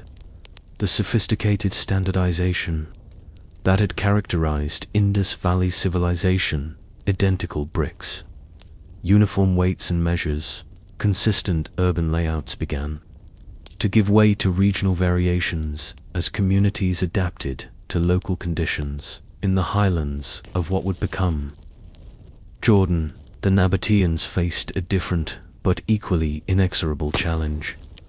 Their great city of Petra, carved from living rock and sustained by engineering marvels, began to lose its strategic importance as trade routes shifted and political winds changed direction. The Roman conquest of Egypt had redirected much of the lucrative Arabian trade through Alexandria, bypassing the traditional desert routes that had made Petra wealthy. Ships could carry larger cargoes faster and more safely than camel caravans, and the ancient advantages of the desert ports began to seem like costly inconveniences to merchants seeking maximum profit. King Aratus, one of the last great Nabataean rulers, understood the changing tide of history with painful clarity. His letters to allied tribes, preserved in the dry desert air and discovered centuries later, reveal a leader trying desperately to maintain relevance in a world that was moving past his people's traditional strengths. He proposed new trade agreements, offered military support to wavering allies, and even considered relocating the capital to a more strategically advantageous position. But Petra was more than a city, it was a statement carved in sandstone, a declaration of human will imposing itself upon the desert's harsh beauty. The treasury, the monastery, the hundreds of tombs and temples that honeycombed the rose-red cliffs could not be relocated. They were bound to their stone foundations as surely as roots are bound to soil. To abandon Petra would be to abandon not just a place, but an identity that had been centuries in the making. The decline came not as a dramatic collapse, but as a slow fade, like the way desert sunsets gradually surrender to night. Wealthy families began spending more time in Damascus or other cosmopolitan centers. Talented artisans found commissions elsewhere. The great festivals that had once drawn pilgrims from across Arabia grew smaller and less frequent. Yet, Petra's inhabitants did not go quietly into that good night. They adapted their economy, focusing more on local agriculture and small-scale manufacturing. They developed new relationships with the nomadic tribes that continued to use the traditional desert routes. Some became guides and guards for the occasional caravans that still found value in the old paths, their intimate knowledge of desert survival becoming their most valuable commodity. The water system that had made Petra possible continued to function long after the great days had ended. Springs still bubbled in hidden corners of the city, and the elaborate network of cisterns and channels still collected every precious drop of rain. Nature had not betrayed Petra. History had simply found new channels, like water finding the path of least resistance through stone. Among the last inhabitants were the keepers of memory scribes and storytellers who recognized their role as custodians of a fading legacy. They compiled genealogies, recorded traditional tales, and carefully preserved the technical knowledge that had built their desert paradise. These final guardians understood that while their city might be abandoned, its wisdom could survive in other forms, in other places, across the deserts of the world. Similar stories played out with variations, but common themes. In the Kalahari, the great stone cities of the Swana people faced political upheaval as neighboring powers grew stronger and trade relationships soured. In the Atacama, coastal settlements that had thrived on the interface between sea and desert found themselves squeezed by changing oceanographic conditions that altered fish populations and weather patterns.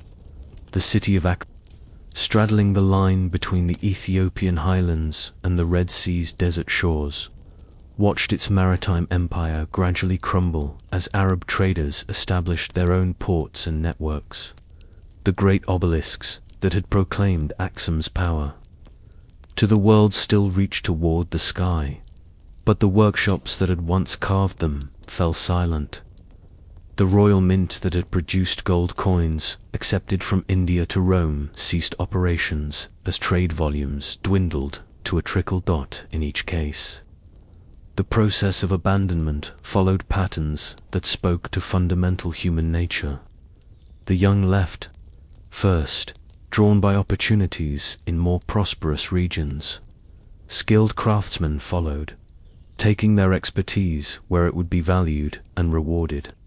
Eventually, only the old remained, along with those whose roots ran too deep to easily transplant. These final inhabitants often displayed remarkable resilience and ingenuity. In Garama, the last few hundred residents developed new methods of water conservation that allowed them to maintain a small but sustainable community for decades after the main population had departed. They recycled building materials from abandoned structures, creating more compact and efficient living spaces. They simplified their social structures while maintaining essential cultural practices. The silence that settled over these emptying cities was not the silence of death, but of profound transformation. Streets that had once echoed with the calls of merchants and the laughter of children now heard only the whisper of wind through abandoned doorways. Courtyards that had hosted celebrations and ceremonies became stages for nature's slow reclamation. As seeds carried by wind and wildlife took root in the spaces between stones, desert animals, initially wary of these human-made environments, gradually began to explore and inhabit the abandoned structures. Foxes denned in former storage rooms. Birds nested in the carved niches that had once held sacred statues. Small reptiles found perfect basking spots on sun-warmed stones that had once supported the daily commerce of civilization. The process of natural reclamation varied depending on local conditions. In areas with seasonal rains, vegetation slowly began to penetrate the urban fabric. Root systems, patient and persistent, worked their way through mortar joints and foundation stones. In purely arid regions, wind became the primary agent of change, carrying sand grain by grain into every crevice and hollow.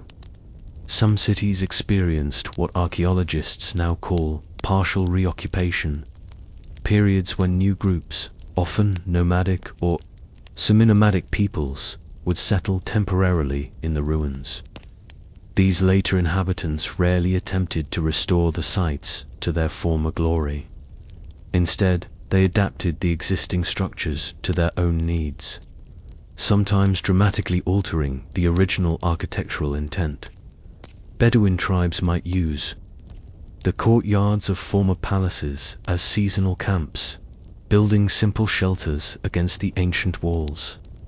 Hermits and religious ascetics often found the ruins ideal for contemplative isolation, establishing small monasteries or retreat centers among the remnants of worldly power. These secondary uses added new layers to the archaeological record, creating palimpsests of human occupation that would puzzle future excavators. The desert's final act in these dramas of rise and fall was perhaps its most dramatic. Sand, that fundamental element of desert existence, became both shrewd and preservative, burying the abandoned cities with infinite patience and thoroughness. The process began subtly, almost imperceptibly. A thin layer of dust would accumulate in the corners of rooms, driven by winds that now encountered no resistance from human activity. Doorways that had once been swept clean daily began to collect small drifts. Rooftops that had been maintained and repaired started to sag under the weight of accumulated debris. Gradually, the sand began to claim the lower levels first.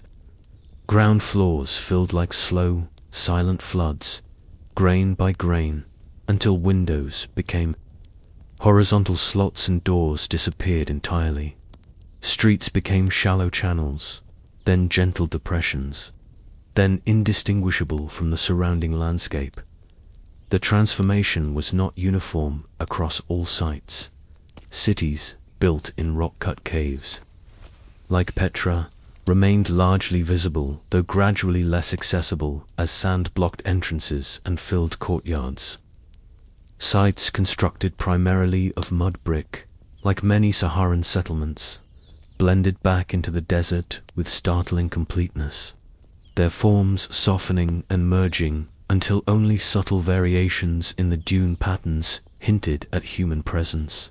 Stone cities proved most resistant to complete burial, but even they succumbed to the desert's patient embrace. Walls that had stood proud against the horizon gradually shortened as sand levels rose around them. Towers that had served as landmarks became islands in a sea of shifting dunes, their upper portions still visible, but their foundations lost beneath the surface. Climate played a crucial role in determining how completely cities were buried.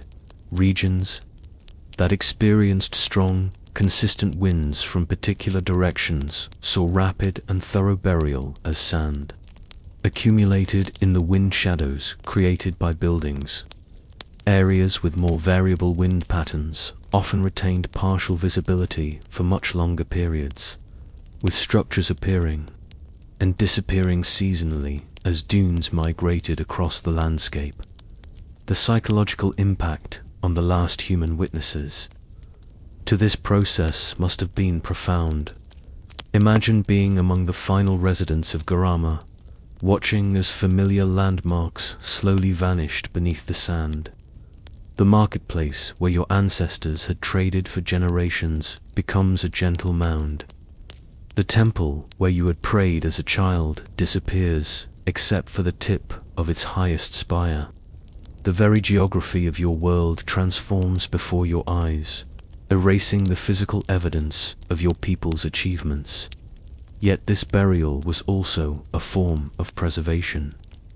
The dry desert air, combined with the protective blanket of sand, created ideal conditions for maintaining organic materials that would have decayed rapidly in other climates.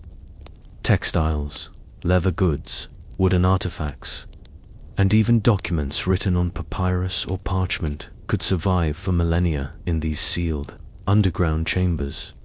The sand acted as more than just a preservative, became a kind of time capsule, maintaining not just individual objects, but entire environments. Rooms sealed by sand drifts retained their spatial relationships intact. Cooking pots remained on hearths, tools lay where they had been set down. Personal possessions stayed in the places where their owners had left them during the final evacuations. Some cities experienced what geologists call catastrophic burial. Sudden sandstorms or flash floods that buried entire neighborhoods in a matter of days or hours.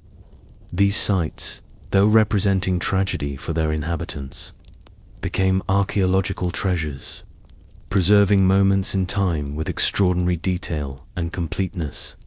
More commonly, however, the burial process extended over decades or centuries, allowing for a complex interplay between human abandonment and natural reclamation. Scavengers, both human and animal, had time to remove valuable items. Weather gradually wore down exposed surfaces. Vegetation took root and died back in cycles, adding organic layers to the accumulating deposits. As the physical cities disappeared beneath the sand, something remarkable happened to the human memory of these places. They became legends, their stories transformed through oral tradition into something both more and less than historical fact. Nomadic peoples who continued to traverse the desert trade routes carried tales of the lost cities from oasis to oasis. With each retelling, the stories evolved, acquiring mythical dimensions while retaining kernels of accurate geographical and cultural information. The great wealth of Garama became a treasure beyond imagination. The engineering marvels of Petra became supernatural achievements. The sudden disappearance of thriving communities became cautionary tales about divine judgment or cosmic cycles. These oral traditions served multiple purposes beyond simple entertainment. They preserved practical knowledge about the locations of water sources, safe travel routes, and seasonal weather patterns. They maintained cultural connections between scattered communities of descendants who had dispersed to other regions. Most importantly, they kept alive the human meaning of these places long after their physical forms had vanished. The stories also evolved to explain the unexplainable. Why had such successful civilizations simply vanished? The oral traditions developed complex narratives involving everything from divine punishment for hubris to cosmic battles between good and evil spirits. These explanations, while not scientifically accurate, reflected deep human needs to find meaning in loss and to understand the relationship between human achievement and natural forces. Around desert campfires, as stars wheeled overhead in the clear, dry air, storytellers would weave these tales with the skill of master craftsmen. Children would lean forward in the flickering light, their eyes wide with wonder at descriptions of cities that could conjure water from stone, of markets where goods from the ends of the earth changed hands, of rulers whose wisdom or folly had shaped the destiny of thousands. Some stories preserved remarkably accurate details. Bedouin oral traditions in the Arabian Peninsula maintained precise descriptions of Nabataean water management techniques centuries after Petra's abandonment. Tuareg stories from the Sahara included architectural details of Garama buildings that were later confirmed by archaeological excavation. These traditions became invaluable resources for modern researchers attempting to understand and locate lost sites.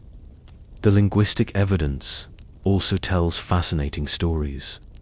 Place names persisted with stubborn tenacity, even when their original meanings were forgotten. Desert wells and seasonal camps retained names that had originally referred to nearby cities. Trade route waypoints kept appellations that honored long-dead rulers or commemorated historical events that had taken place in vanished settlements. Maps created by medieval Arab geographers often included cities that no longer existed there. Locations marked based on oral traditions and the accounts of elderly travelers who claimed to remember better times. These cartographic ghosts provided valuable clues for later archaeologists.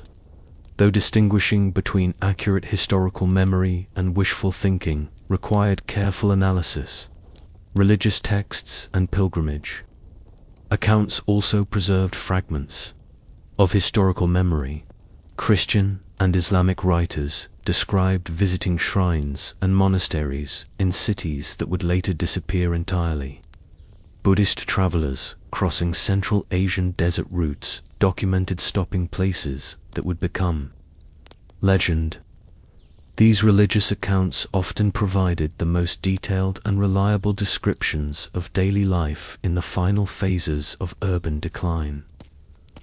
The process of mythologization was not uniform across all lost cities.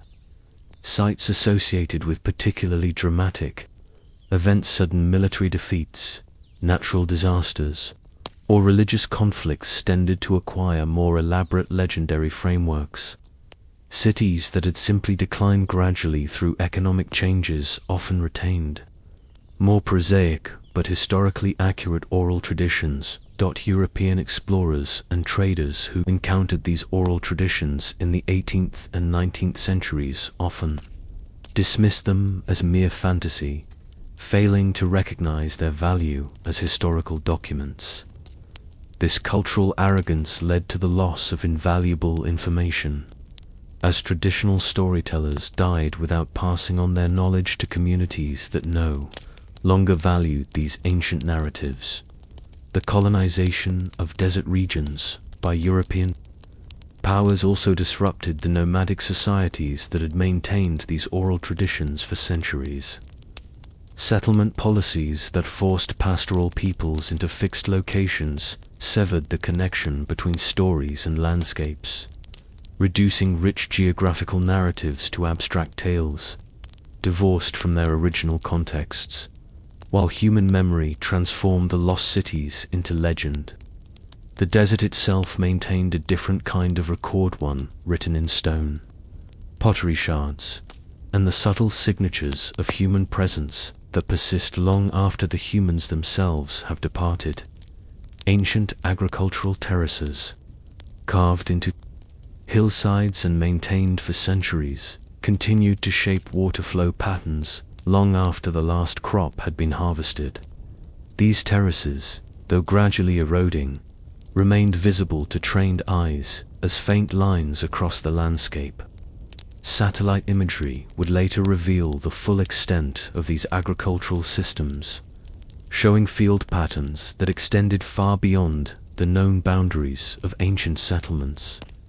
Road systems, too, proved remarkably persistent.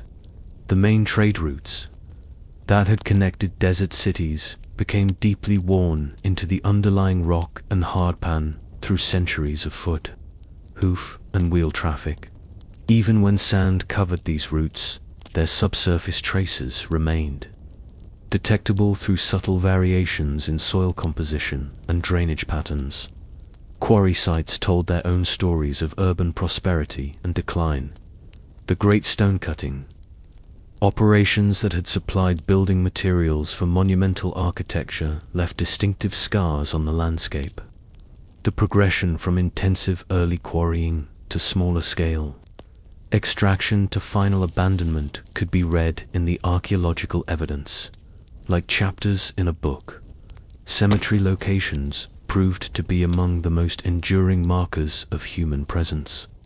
The effort invested in preparing permanent burial sites, often involving significant stone construction and careful orientation according to religious principles, made these areas resistant to complete obliteration.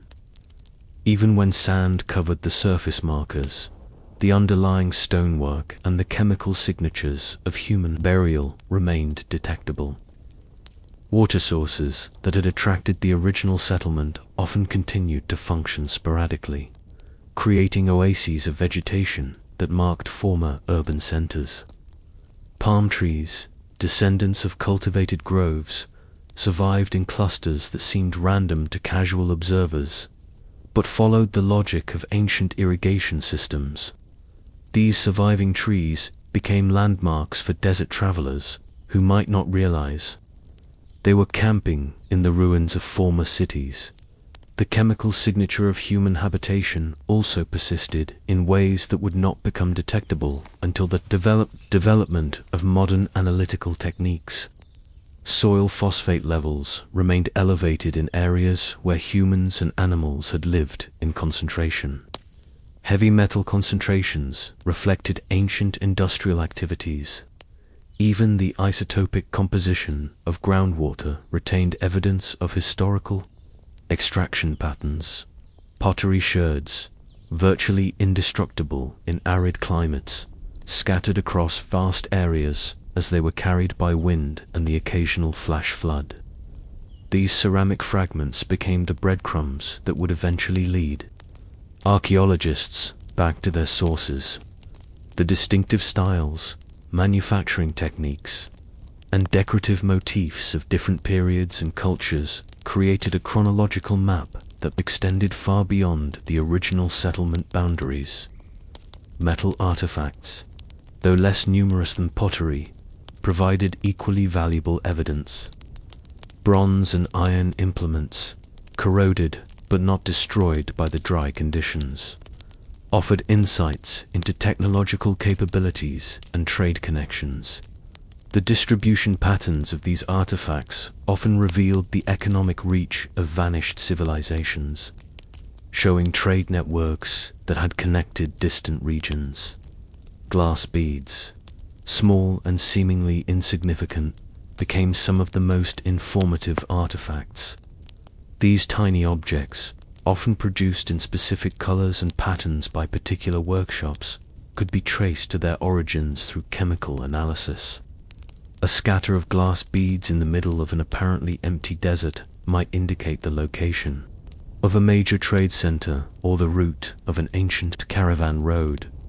The biological legacy of human presence also persisted in unexpected ways.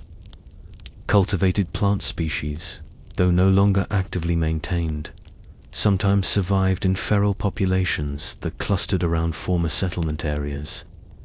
These plants, genetically distinct from their wild relatives, provided evidence of ancient agricultural practices and trade connections that had brought exotic species to unlikely locations.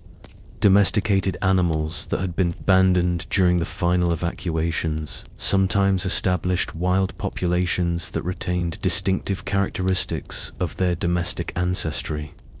Feral goats in rocky desert regions often descended from herds that had once provided milk and meat for urban populations. These animals, though adapted to wild living, retained genetic markers that connected them to ancient breeds. The accumulation of organic waste in ancient latrines and garbage dumps created layered deposits that preserved extraordinary detail about daily life, diet, and health in the final periods of urban occupation.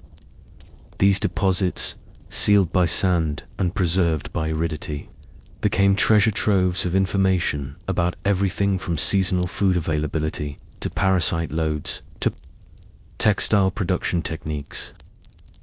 As night deepens and the desert wind carries these stories across the empty spaces where cities once stood, we can feel the weight of all that accumulated silence.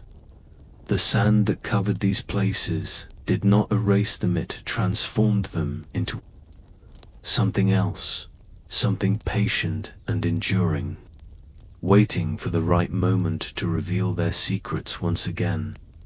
In that transformation lies, perhaps, the most profound mystery of all: how absence can become a form of presence, how silence can speak more eloquently than words, how the desert's apparent emptiness can hold such fullness of memory and meaning. The cities that vanished beneath the sand did not truly disappear. They became part of the desert's dreams, woven into the eternal story that the wind whispers through the dunes. And in the depths of those dunes, beneath layers of accumulated time, they wait, still not dead, but sleeping, ready to wake when the sand shifts and the light returns to illuminate their forgotten wonders once more. The great silence that has fallen over them is not the silence of ending, but of patience, holding its breath for the moment when their stories can be told again. The 20th century would witness the most extraordinary chapter in the rediscovery of these lost desert civilizations, as modern archaeology finally possessed the tools and techniques to unlock secrets that had slumbered beneath the sands for millennia. The story of these rediscoveries reads like a series of archaeological fairy tales, each more remarkable than the last, each revelation reshaping our understanding of human civilization's capacity for grandeur and mystery. In the early decades of the 1900s, as the world emerged from the shadows of one great war and stumbled toward another, teams of archaeologists and adventurers were quietly rewriting the history of human civilization in the world's most remote deserts. These were not the treasure hunters of popular imagination, but meticulous scholars armed with new scientific methods, patient brushes, and an almost mystical dedication to uncovering truth from beneath layers of time and sand. The discovery of the Indus Valley civilization stands as perhaps the most stunning example of how completely a great culture could vanish from human memory, only to emerge again like a mirage made real. In 1921, when archaeologist Ramsoni first glimpsed the buried walls of Harappa rising from the Pakistani desert, he could not have imagined that he was uncovering evidence of one of humanity's earliest urban civilizations, a culture that had thrived for over 1,000 years and then simply disappeared. The systematic excavation that followed revealed a civilization of almost impossible sophistication for its time. The cities of Harappa and Mohenjo-daro, emerging grain by grain from their sandy tombs, displayed urban planning that would not be matched again for millennia. Streets laid out in perfect grid patterns, sophisticated drainage systems that channeled away the monsoon rains, standardized weights and measures that spoke of extensive trade networks, and a written script that, even today, remains tantalizingly UNDECIPHERED. As archaeologists carefully brushed away 4,000 years of accumulated dust, they found a civilization that seemed to have achieved something almost unique in human history. Prosperity without apparent warfare, cities without palaces, trade without conquest. The absence of weapons, the lack of monumental architecture dedicated to kings or gods, the uniform quality of housing all suggested a society organized along principles radically different from their contemporaries in Mesopotamia and Egypt. The mystery deepened with every artifact uncovered. Seals carved with unknown symbols, depicting animals both familiar and fantastical. Statuary that combined technical mastery with an almost modern sensibility. Sophisticated metallurgy that produced bronze of exceptional quality.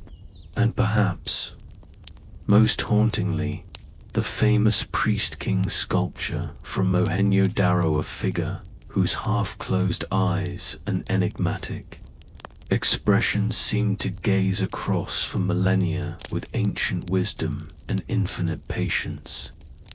The rediscovery process itself became a meditation on time and persistence. Each layer of excavation represented decades or centuries of human habitation, and archaeologists learned to read the story of these cities like a vast three-dimensional book written in pottery shards, jewelry fragments, and building foundations. They discovered that the Indus people had rebuilt their cities multiple times, each generation literally building their lives atop the foundations laid by their ancestors. Meanwhile, in the deserts of Central Asia, other remarkable discoveries were reshaping our understanding of the ancient world's interconnectedness. The Silk Road, that legendary network of trade routes connecting East and West, began to yield its secrets to explorers like Aurel Stein and Sven Hedin. From the sands of the Taklamakan Desert emerged perfectly preserved manuscripts, textiles that retained their colors after 1,000 years, and entire cities that had been abandoned to the advancing dunes. The discovery of the library cave at Dunhuang in 1900 by a Taoist monk named Wang Yuanlu represents one of archaeology's most serendipitous moments. Hidden behind a wall for nearly 1,000 years, the cave contained over 50,000 manuscripts and artworks in dozens of languages: Chinese, Tibetan, Sanskrit, Sogdian, and many others. When these documents finally saw daylight again, they revealed the Silk Road not as a simple trade route, but as a complex network of cultural exchange where Buddhism, Christianity, Islam, and local traditions had mingled and influenced each other in ways previously unimaginable. The desert had preserved these materials with such fidelity that scholars could study not just the content of ancient texts, but the very paper and ink used to create them. They could trace the evolution of artistic styles, observe how religious ideas had traveled and transformed, and piece together the daily lives of merchants, monks, and administrators who had lived and worked in these remote outposts of civilization.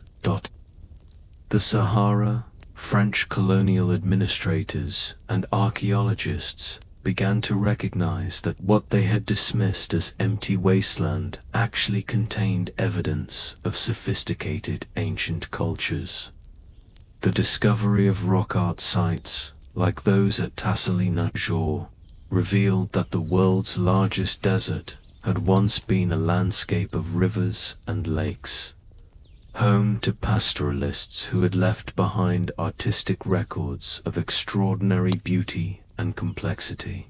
These Saharan rock paintings, some dating back nearly 10,000 years, depicted a world that seemed almost mythical. Elephants and giraffes roaming across what is now barren stone, rivers teeming with fish, and human figures engaged in hunting, dancing, and ritual activities. The art showed clear stylistic evolution over millennia, chronicling the gradual transformation of the Sahara from green savanna to desert, and the adaptation of human cultures to these dramatic environmental changes. The technical challenges of desert archaeology pushed researchers to develop new methods and technologies. The preservation conditions in desert environments scream dryness, stable temperatures, protective sand coveragement, that organic materials survived in ways impossible in more temperate climates. Archaeologists found textiles with their original colors intact, wooden objects that retained their strength, and even preserved food remains that provided unprecedented insights into ancient diets and agricultural practices. But the deserts also presented unique challenges. Sites could be buried under dozens of feet of sand that had accumulated over centuries. Wind erosion could destroy delicate artifacts in a matter of years. The sheer scale of desert landscapes meant that many sites were discovered by accident, often by local people who stumbled upon artifacts while digging wells or searching for building materials. The human stories behind these discoveries often proved as compelling as the archaeological finds themselves. Teams working in isolation for months at a time, battling sandstorms and extreme temperatures, driven by an almost obsessive commitment to uncovering truth. Local workers who developed intuitive abilities to recognize signs of ancient habitation that trained archaeologists might miss. The delicate negotiations with governments and local communities to ensure that discoveries benefited not just international scholarship, but the people whose ancestors had created these vanished civilizations. As the 20th century progressed into its later decades, technological advances began to revolutionize desert archaeology in ways that earlier generations of researchers could never have imagined. Satellite imagery, ground-penetrating radar, carbon dating, and computer modeling transformed archaeology from a largely descriptive discipline into a sophisticated scientific endeavor capable of revealing secrets that had remained hidden for millennia. The development of remote sensing technology proved particularly transformative for desert archaeology. Satellites orbiting hundreds of miles above the Earth's surface could detect subtle variations in soil composition, vegetation patterns, and ground temperature that often indicated the presence of buried structures. What appeared to the naked eye as endless, featureless desert revealed itself through satellite imagery as a palimpsest of ancient human activity: roads, irrigation channels, city walls, and agricultural fields that had been invisible for centuries. In Egypt, satellite archaeology led to the discovery of entire settlements and burial grounds that had escaped the attention of ground-based surveys. The technology could detect the remains of mud brick structures buried beneath sand dunes, identify ancient river channels that had sustained no-vanished communities, and map the extent of archaeological sites with unprecedented precision. These discoveries forced scholars to reconsider the scale and complexity of ancient Egyptian civilization beyond the famous monuments of the Nile Valley. Ground-penetrating radar opened up even more possibilities for non-invasive archaeological investigation. This technology could create detailed three-dimensional maps of buried structures without disturbing the soil above them, allowing archaeologists to plan their excavations with surgical precision. In the deserts of Jordan and Syria, radar surveys revealed the full extent of ancient cities like Palmyra and Petra, showing that these famous sites were actually just the ceremonial centers of much larger urban complexes that extended far into the surrounding desert. The application of computer modeling to archaeological data began to bring ancient desert civilizations back to life in ways previously impossible. Researchers could now create detailed reconstructions of ancient cities, complete with buildings, streets, and water systems. They could model ancient climate conditions, track the movement of trade goods across vast distances, and even simulate the daily lives of ordinary people in these long-vanished communities. These technological advances also allowed for much more sophisticated analysis of the materials recovered from desert sites. Chemical analysis could determine the source of raw materials, revealing trade networks that spanned continents. DNA analysis of preserved organic remains provided insights into the genetic relationships between different ancient populations, and even into the diseases that had affected them. Isotope analysis could reveal information about ancient diets, migration patterns, and environmental conditions with remarkable precision. Perhaps most remarkably, the development of increasingly sophisticated dating techniques allowed archaeologists to construct detailed chronologies of desert civilizations with unprecedented accuracy. Radiocarbon dating, thermoluminescence dating, and other methods made it possible to determine not just when particular sites had been occupied, but how they had developed and changed over centuries or millennia. These new capabilities led to a series of discoveries that fundamentally changed our understanding of ancient desert civilizations. In the Sahara, Researchers using satellite imagery and ground surveys identified thousands of previously unknown archaeological sites, revealing that the desert had supported complex societies with sophisticated trade networks, monumental architecture, and advanced metallurgical techniques. The discovery of the Garama civilization in the Libyan Sahara exemplified how modern techniques could resurrect entire cultures from historical oblivion. The Garamantes, who flourished from about 500 BCE to 700 CE, had constructed an extensive empire in one of the world's most challenging environments. Using satellite imagery and ground surveys, archaeologists mapped a network of settlements connected by roads and sustained by an ingenious system of underground aqueducts called Fogaras.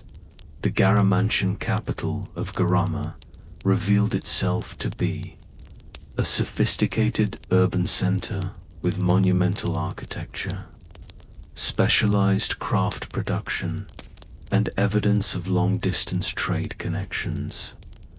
Artifacts recovered from Garamantian sites included Roman glassware, Mediterranean pottery, and raw materials from sub-Saharan Africa, demonstrating that this desert civilization had served as a crucial link in trans-Saharan trade networks.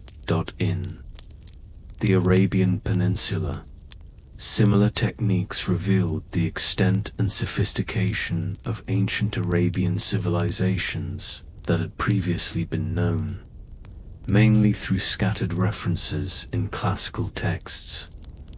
The kingdoms of Saba, Himyar, and Hadramaut emerged from archaeological investigation as complex societies with monumental architecture, sophisticated irrigation systems, and extensive trade networks that connected the Indian Ocean with the Mediterranean world. The famous Marib Dam in Yemen, mentioned in ancient texts and Islamic traditions, was rediscovered and systematically studied, revealing an engineering achievement of remarkable sophistication. The dam, originally constructed around the 8th century BCE, had sustained the Sabaean civilization for over a millennium by capturing and redistributing the seasonal floodwaters that flowed down from the Arabian highlands.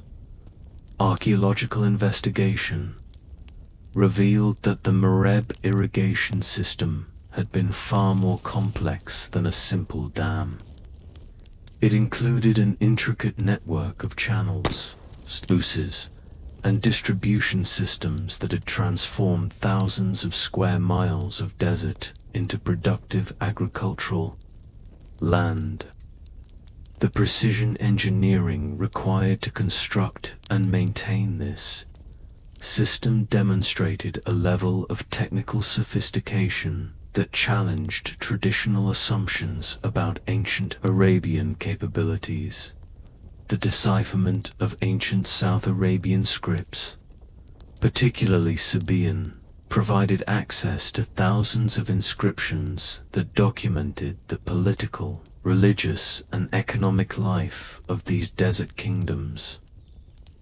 These texts revealed complex political structures, sophisticated legal systems, and religious traditions that had influenced the development of later Arabian and Islamic culture. Modern research also began to reveal the environmental history of desert regions with unprecedented detail. Analysis of ancient pollen, lake sediments, and other environmental indicators showed that many of today's deserts had experienced dramatic climate changes over the millennia. The Sahara, in particular, had undergone cyclical periods of wetness and aridity that had profoundly influenced the development and collapse of ancient civilizations. This environmental perspective added new dimensions to our understanding of ancient desert cultures. Rather than viewing these civilizations as static adaptations to unchanging harsh conditions, researchers began to see them as dynamic societies that had constantly adapted to changing environmental conditions. The rise and fall of many desert civilizations could be directly correlated with climatic changes that had altered the availability of water, the productivity of agriculture, and the viability of trade routes.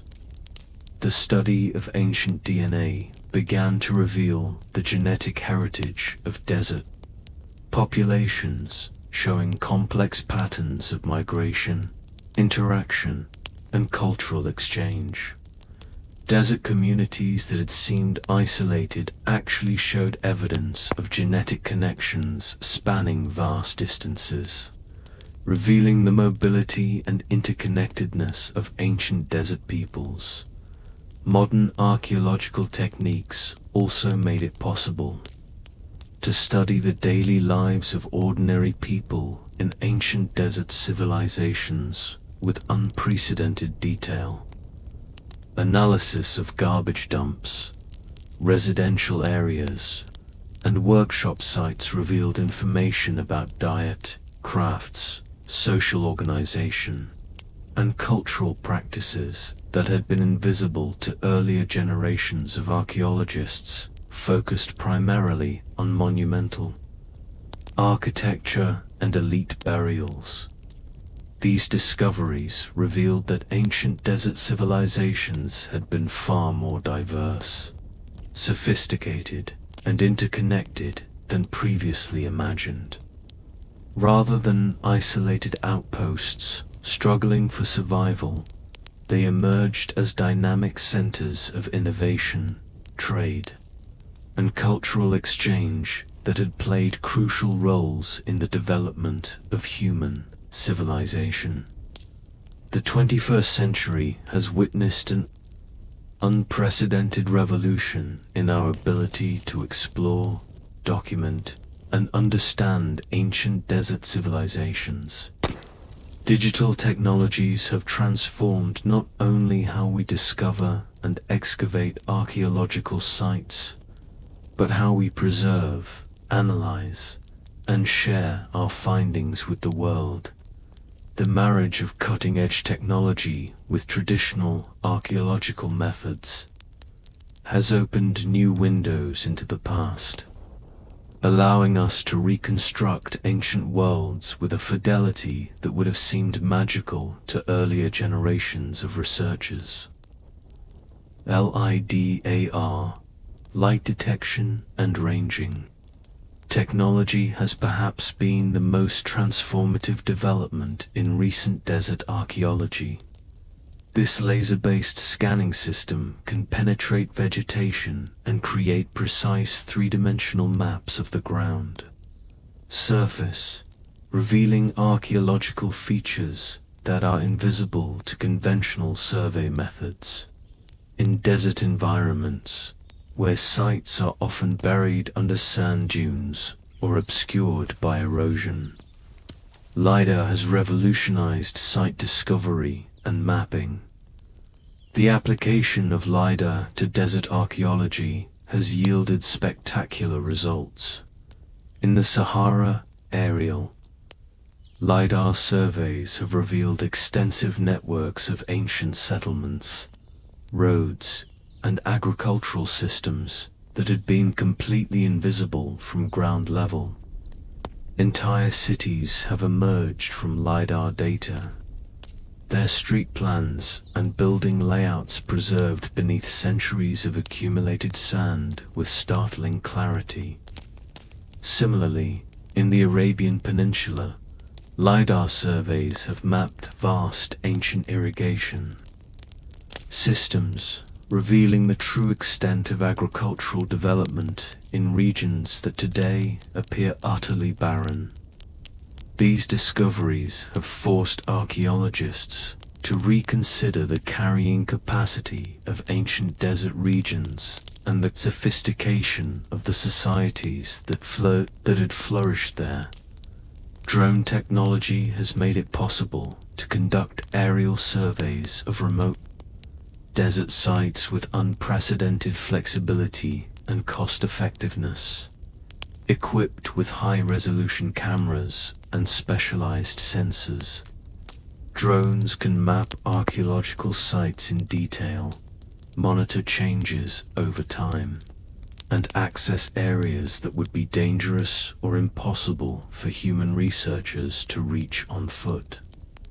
The images captured by archaeological drones have revealed patterns and structures that are invisible from ground level. Ancient road networks, field systems, and settlement patterns emerge clearly from aerial photography, allowing researchers to understand the organization and extent of ancient desert civilizations in ways that ground-based survey could never achieve. Digital photogrammetry has revolutionized the documentation of archaeological finds.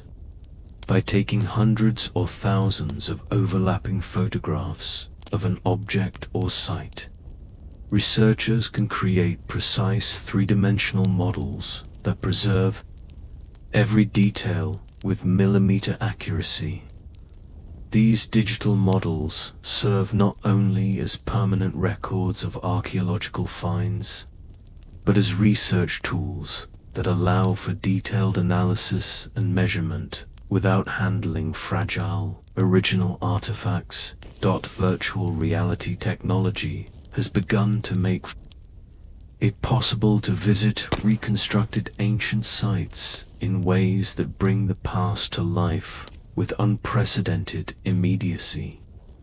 Researchers can now walk through digitally reconstructed ancient cities, experiencing the scale, proportions, and spatial relationships of buildings and spaces as their original inhabitants would have known them. The development of increasingly sophisticated databases and digital archives has transformed how archaeological information is stored, analyzed, and shared. Sites that once would have been documented in handwritten notes and sketches are now recorded with digital precision, creating permanent records that can be accessed and analyzed by researchers around the world. Artificial intelligence and machine learning have begun to play increasingly important roles in archaeological research. AI algorithms can analyze satellite imagery to identify potential archaeological sites, recognize patterns in artifact distributions, and even help with the challenging task of deciphering ancient scripts and languages. The application of AI to the vast corpus of undeciphered Indus Valley script has shown particular promise.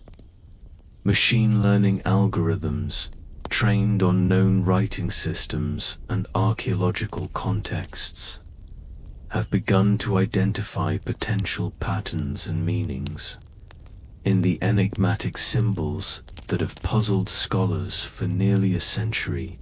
Digital reconstruction techniques have made it possible to virtually restore damaged or fragmentary artifacts and architectural features.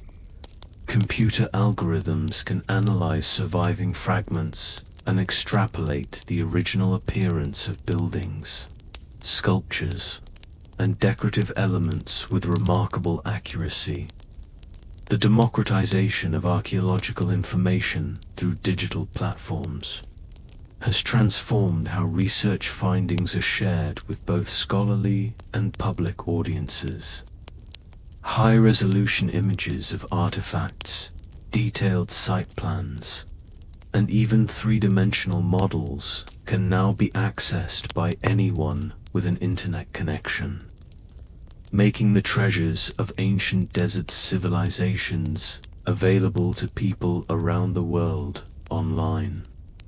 Databases containing millions of artifact records, site reports, and research publications have created new possibilities for comparative studies that span vast geographical and temporal ranges.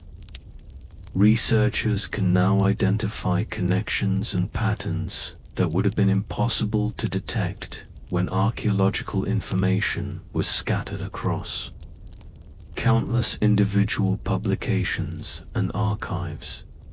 The digitization of ancient manuscripts and inscriptions has made it possible to apply computational methods to textual analysis in ways that are revealing new insights into ancient languages, literature, and historical records. Digital editions of ancient texts can be searched, cross-referenced, and analyzed with tools that far surpass the capabilities of traditional scholarship.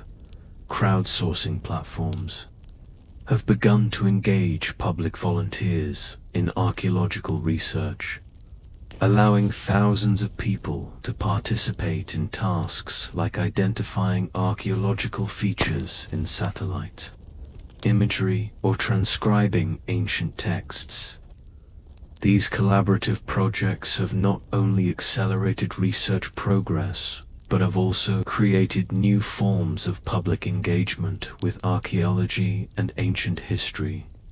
The integration of environmental monitoring technologies with archaeological research has created new possibilities for understanding the relationship between ancient civilizations and their environmental contexts.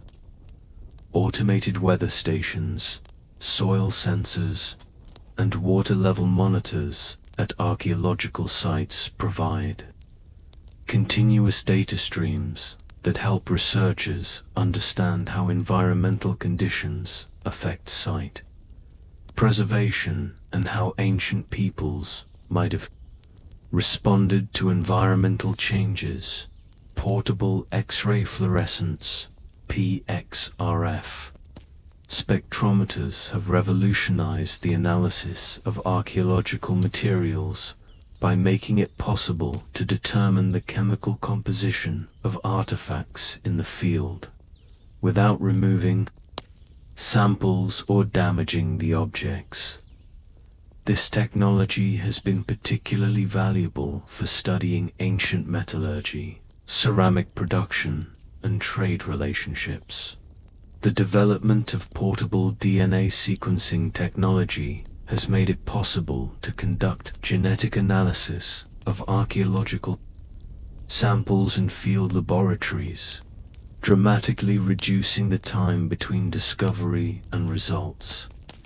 This has been particularly important for studying ancient human remains and understanding population movements and relationships. 3D printing technology has opened new possibilities for archaeological research and public education. Fragile or unique artifacts can be replicated with perfect fidelity, allowing for hands-on study and educational programs without risking damage to originals. Missing portions of broken artifacts can be reconstructed and printed, helping researchers understand the original appearance and function of ancient objects. The application of blockchain technology to archaeological data management has begun to address long-standing challenges related to data security, authenticity, and intellectual property rights. Blockchain systems can create tamper-proof records of archaeological discoveries and ensure that indigenous communities and source countries maintain appropriate control over their cultural heritage. Social media and digital storytelling platforms have transformed how archaeological discoveries are communicated to public audiences. Real-time updates from excavations, virtual tours of sites, and interactive educational content have made archaeology more accessible and engaging than ever before. As we stand at the threshold of a new millennium, gazing back across the vast sweep of time that separates us from these ancient desert civilizations, we find ourselves confronted with questions that transcend the mere accumulation of archaeological facts and historical dates. What do these vanished worlds teach us about the human condition? What wisdom can we draw from their triumphs and tragedies? And perhaps most profoundly, what do their stories reveal about our own place in the great continuum of human civilization? The legacy of ancient desert civilizations resonates through our modern world in ways both obvious and subtle, shaping our technologies, our social structures, our spiritual traditions, and our very conception of what it means to build lasting human communities in challenging environments. Their influence flows through the centuries like underground rivers in the desert, sometimes surfacing in unexpected places, nourishing new growth in the most unlikely circumstances. Consider the mathematical and astronomical achievements of these ancient peoples, innovations that continue to influence our understanding of the universe. The Babylonian sexagesimal system, which gave us our 60-minute hours and 306 circles, remains fundamental to how we measure time and space. The precise astronomical observations recorded by ancient Arabian and Persian scholars provided the foundation for later Islamic and European advances in astronomy and navigation. The urban planning principles developed by the Indus Valley civilizations, drainage systems, standardized construction techniques, and efficient use of space anticipate many of the solutions that modern cities struggle to implement. Their achievement of apparently equitable societies without monumental displays of royal power offers alternative models for human organization that challenge our assumptions about the inevitability of extreme social hierarchies. The trade networks established by ancient desert civilizations created the first truly global economy, connecting distant continents through relationships of mutual dependence and cultural exchange. The Silk Road's legacy lives on in modern global commerce, and the principles of international trade law can trace their origins back to the commercial codes developed by merchants crossing the world's great deserts. Perhaps most significantly, these ancient civilizations pioneered many of the fundamental technologies and techniques that enabled human survival and prosperity in marginal environments. Their innovations in water management, agriculture, metallurgy, and construction provided the foundation for later technological developments that continue to shape our world. The Qanat systems of ancient Persia, the Fogra networks of the Garamantes, and the complex irrigation works of the Arabian kingdoms represent early examples of sustainable environmental engineering that modern societies are only beginning to appreciate fully. As our contemporary world grapples with challenges of water scarcity, climate change, and sustainable development, the solutions pioneered by ancient desert peoples offer both inspiration and practical guidance. the spiritual and philosophical traditions that emerged from desert environments have profoundly influenced world religions and philosophical systems. The monotheistic traditions of Judaism, Christianity, and Islam all have deep roots in desert spirituality, shaped by the austere beauty and challenging conditions of arid landscapes. The contemplative traditions of Buddhist and Hindu desert communities contributed to the development of meditation practices and philosophical insights that continue to influence millions of people worldwide. The artistic traditions of ancient desert civilizations continue to inspire contemporary artists, architects, and designers. The geometric patterns of Islamic art, rooted in the mathematical traditions of ancient desert scholars, remain a vibrant and evolving artistic tradition.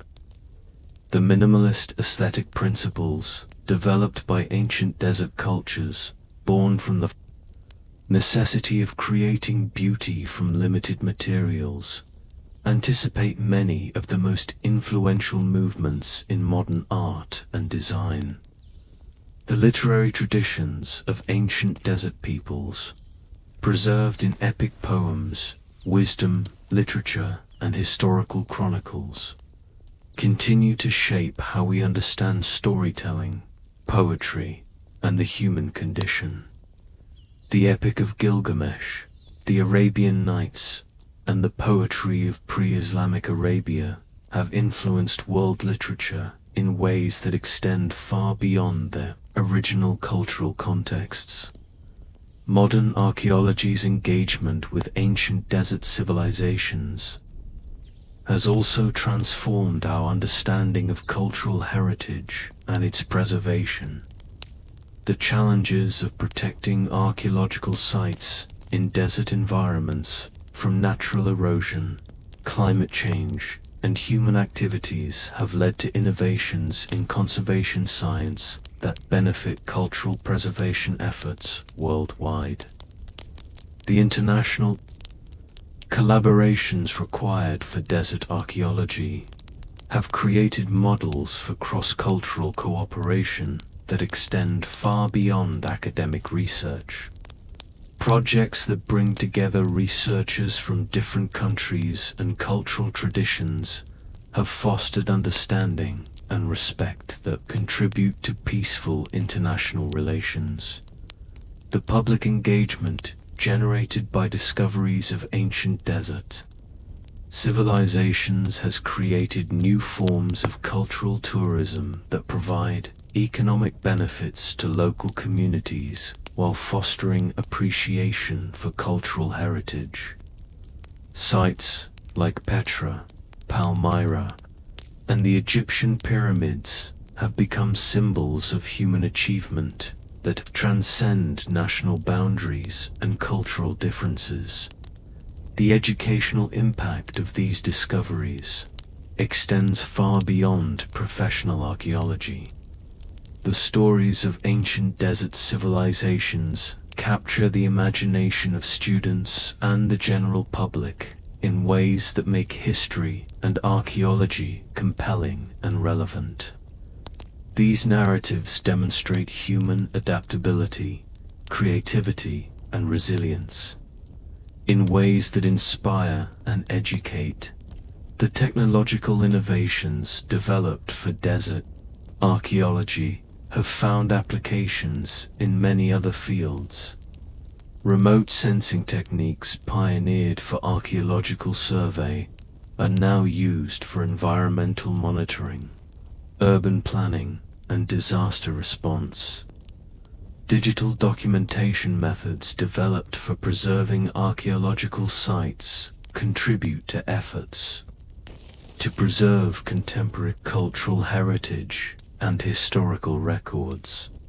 The environmental lessons embedded in the history of ancient desert civilizations have become increasingly relevant as our contemporary world faces similar challenges of resource, scarcity, and environmental change. The collapse of some ancient desert civilizations due to environmental degradation provides sobering examples of the consequences of unsustainable resource use, while the success of others offers models for adaptation and resilience. The study of ancient desert civilizations has also contributed to our understanding of human migration, cultural exchange, and the development of complex societies. These insights inform contemporary discussions about globalization, cultural diversity, and the challenges of building inclusive societies in an interconnected world. As we contemplate the legacy of these ancient civilizations, we are struck by both their achievements and their fragility. The same environmental conditions that preserved their material remains for millennia also remind us of the forces that brought about their decline: climate change, resource depletion, political instability, and social upheaval. The challenges that faced ancient desert peoples remain remarkably similar to those confronting our contemporary world. Yet the story of these civilizations is ultimately one of human resilience and creativity. Despite facing some of the world's most challenging environments, ancient desert peoples created societies of remarkable sophistication and beauty. They developed technologies that sustained life in seemingly impossible conditions, created art and literature that continue to move and inspire us, and built trade networks that connected the known world. Their legacy reminds us that human civilization is not inevitable or permanent, but requires constant effort, adaptation, and renewal. The ruins, half buried in desert sands, speak to us across millennia, whispering of the impermanence of all human achievements, but also of the enduring power of human creativity and determination. In our own age of rapid technological change and environmental challenge, the wisdom of ancient desert civilizations offers both warning and inspiration. Their collapses remind us of the consequences of ignoring environmental limits and social inequities, while their achievements demonstrate the heights that human societies can reach when they successfully balance innovation with sustainability, individual ambition with collective welfare, and material progress with spiritual fulfillment. The ongoing work of archaeologists, historians, and other scholars continues to reveal new aspects of these ancient civilizations, ensuring that their stories will continue to evolve and inspire future generations.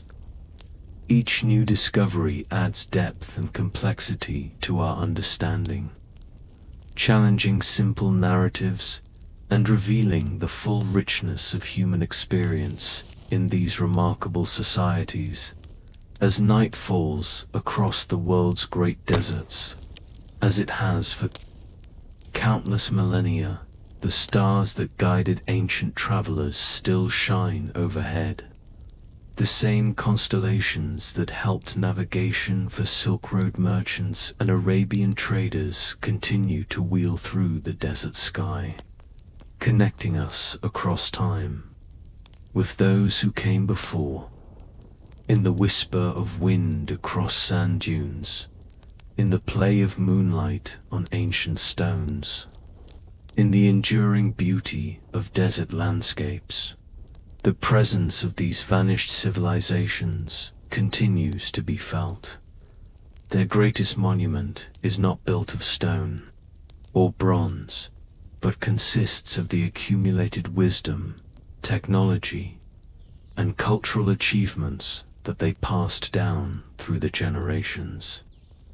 Every time we navigate by the stars, measure time by the hour, appreciate geometric art, or contemplate the relationship between humanity and the natural world, we participate in traditions that stretch back to the ancient peoples who first learned to thrive in the world's most challenging environments. The desert keeps its secrets well, but it also preserves them with infinite patience. Beneath the sands that cover today's archaeological sites lie undoubtedly countless other settlements, cities, and civilizations waiting to be rediscovered.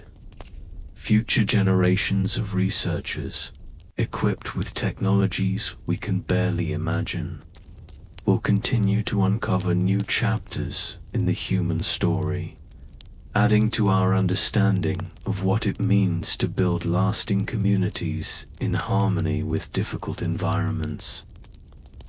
As we drift toward sleep, our minds filled with images of ancient cities rising from golden sands, of caravan routes stretching across starlit deserts, of forgotten peoples whose dreams and struggles echo our own. We are reminded that we are part of an ongoing story that spans millennia. The civilizations that rose and fell in the world's great deserts were not final destinations, but way stations in the longer journey of human development. Their discoveries, innovations, and wisdom become part of the inheritance that each generation passes to the next dot in the end. The true mystery of these ancient desert civilizations lies not in their ruins or artifacts, but in their demonstration of the endless capacity of the human spirit to find meaning, create beauty, and build community, even in the most challenging circumstances. Their legacy lives on not only in museums and archaeological sites, but in the continuing human quest to understand our place in the universe and to create societies worthy of our highest aspirations. The sands that buried these civilizations also preserved them, ensuring that their stories would eventually be told again. In the patient work of archaeologists, in the wonder of students encountering these cultures for the first time, in the inspiration that their achievements provide to contemporary artists and thinkers, these ancient peoples achieve a form of immortality that transcends the physical survival of their cities and monuments. As the desert night deepens and the ancient stars shine down on lands that have witnessed the rise and fall of countless human dreams, we close our eyes and join the great river of human experience that flows from past to future, carrying the wisdom of ages toward shores we cannot yet imagine. In that flowing, in that continuity, the eternal echo of desert civilizations lives on, whispering their secrets to all who have ears to hear and hearts to understand. Thank you for joining this journey through the mysteries of the desert. If these ancient stories have moved you to wonder and reflection, please take a moment to like this video and subscribe to Fall Asleep to History. Your support helps us continue exploring the timeless stories that connect us all across the centuries. Share your thoughts in the comments below. We love hearing from our community of history lovers around the world. Which ancient civilization intrigued you most? What mysteries would you like us to explore next? Until next time, May your dreams be filled with the wonder of ancient worlds and the wisdom of those who came before us. Sleep well, and thank you for making history come alive with us.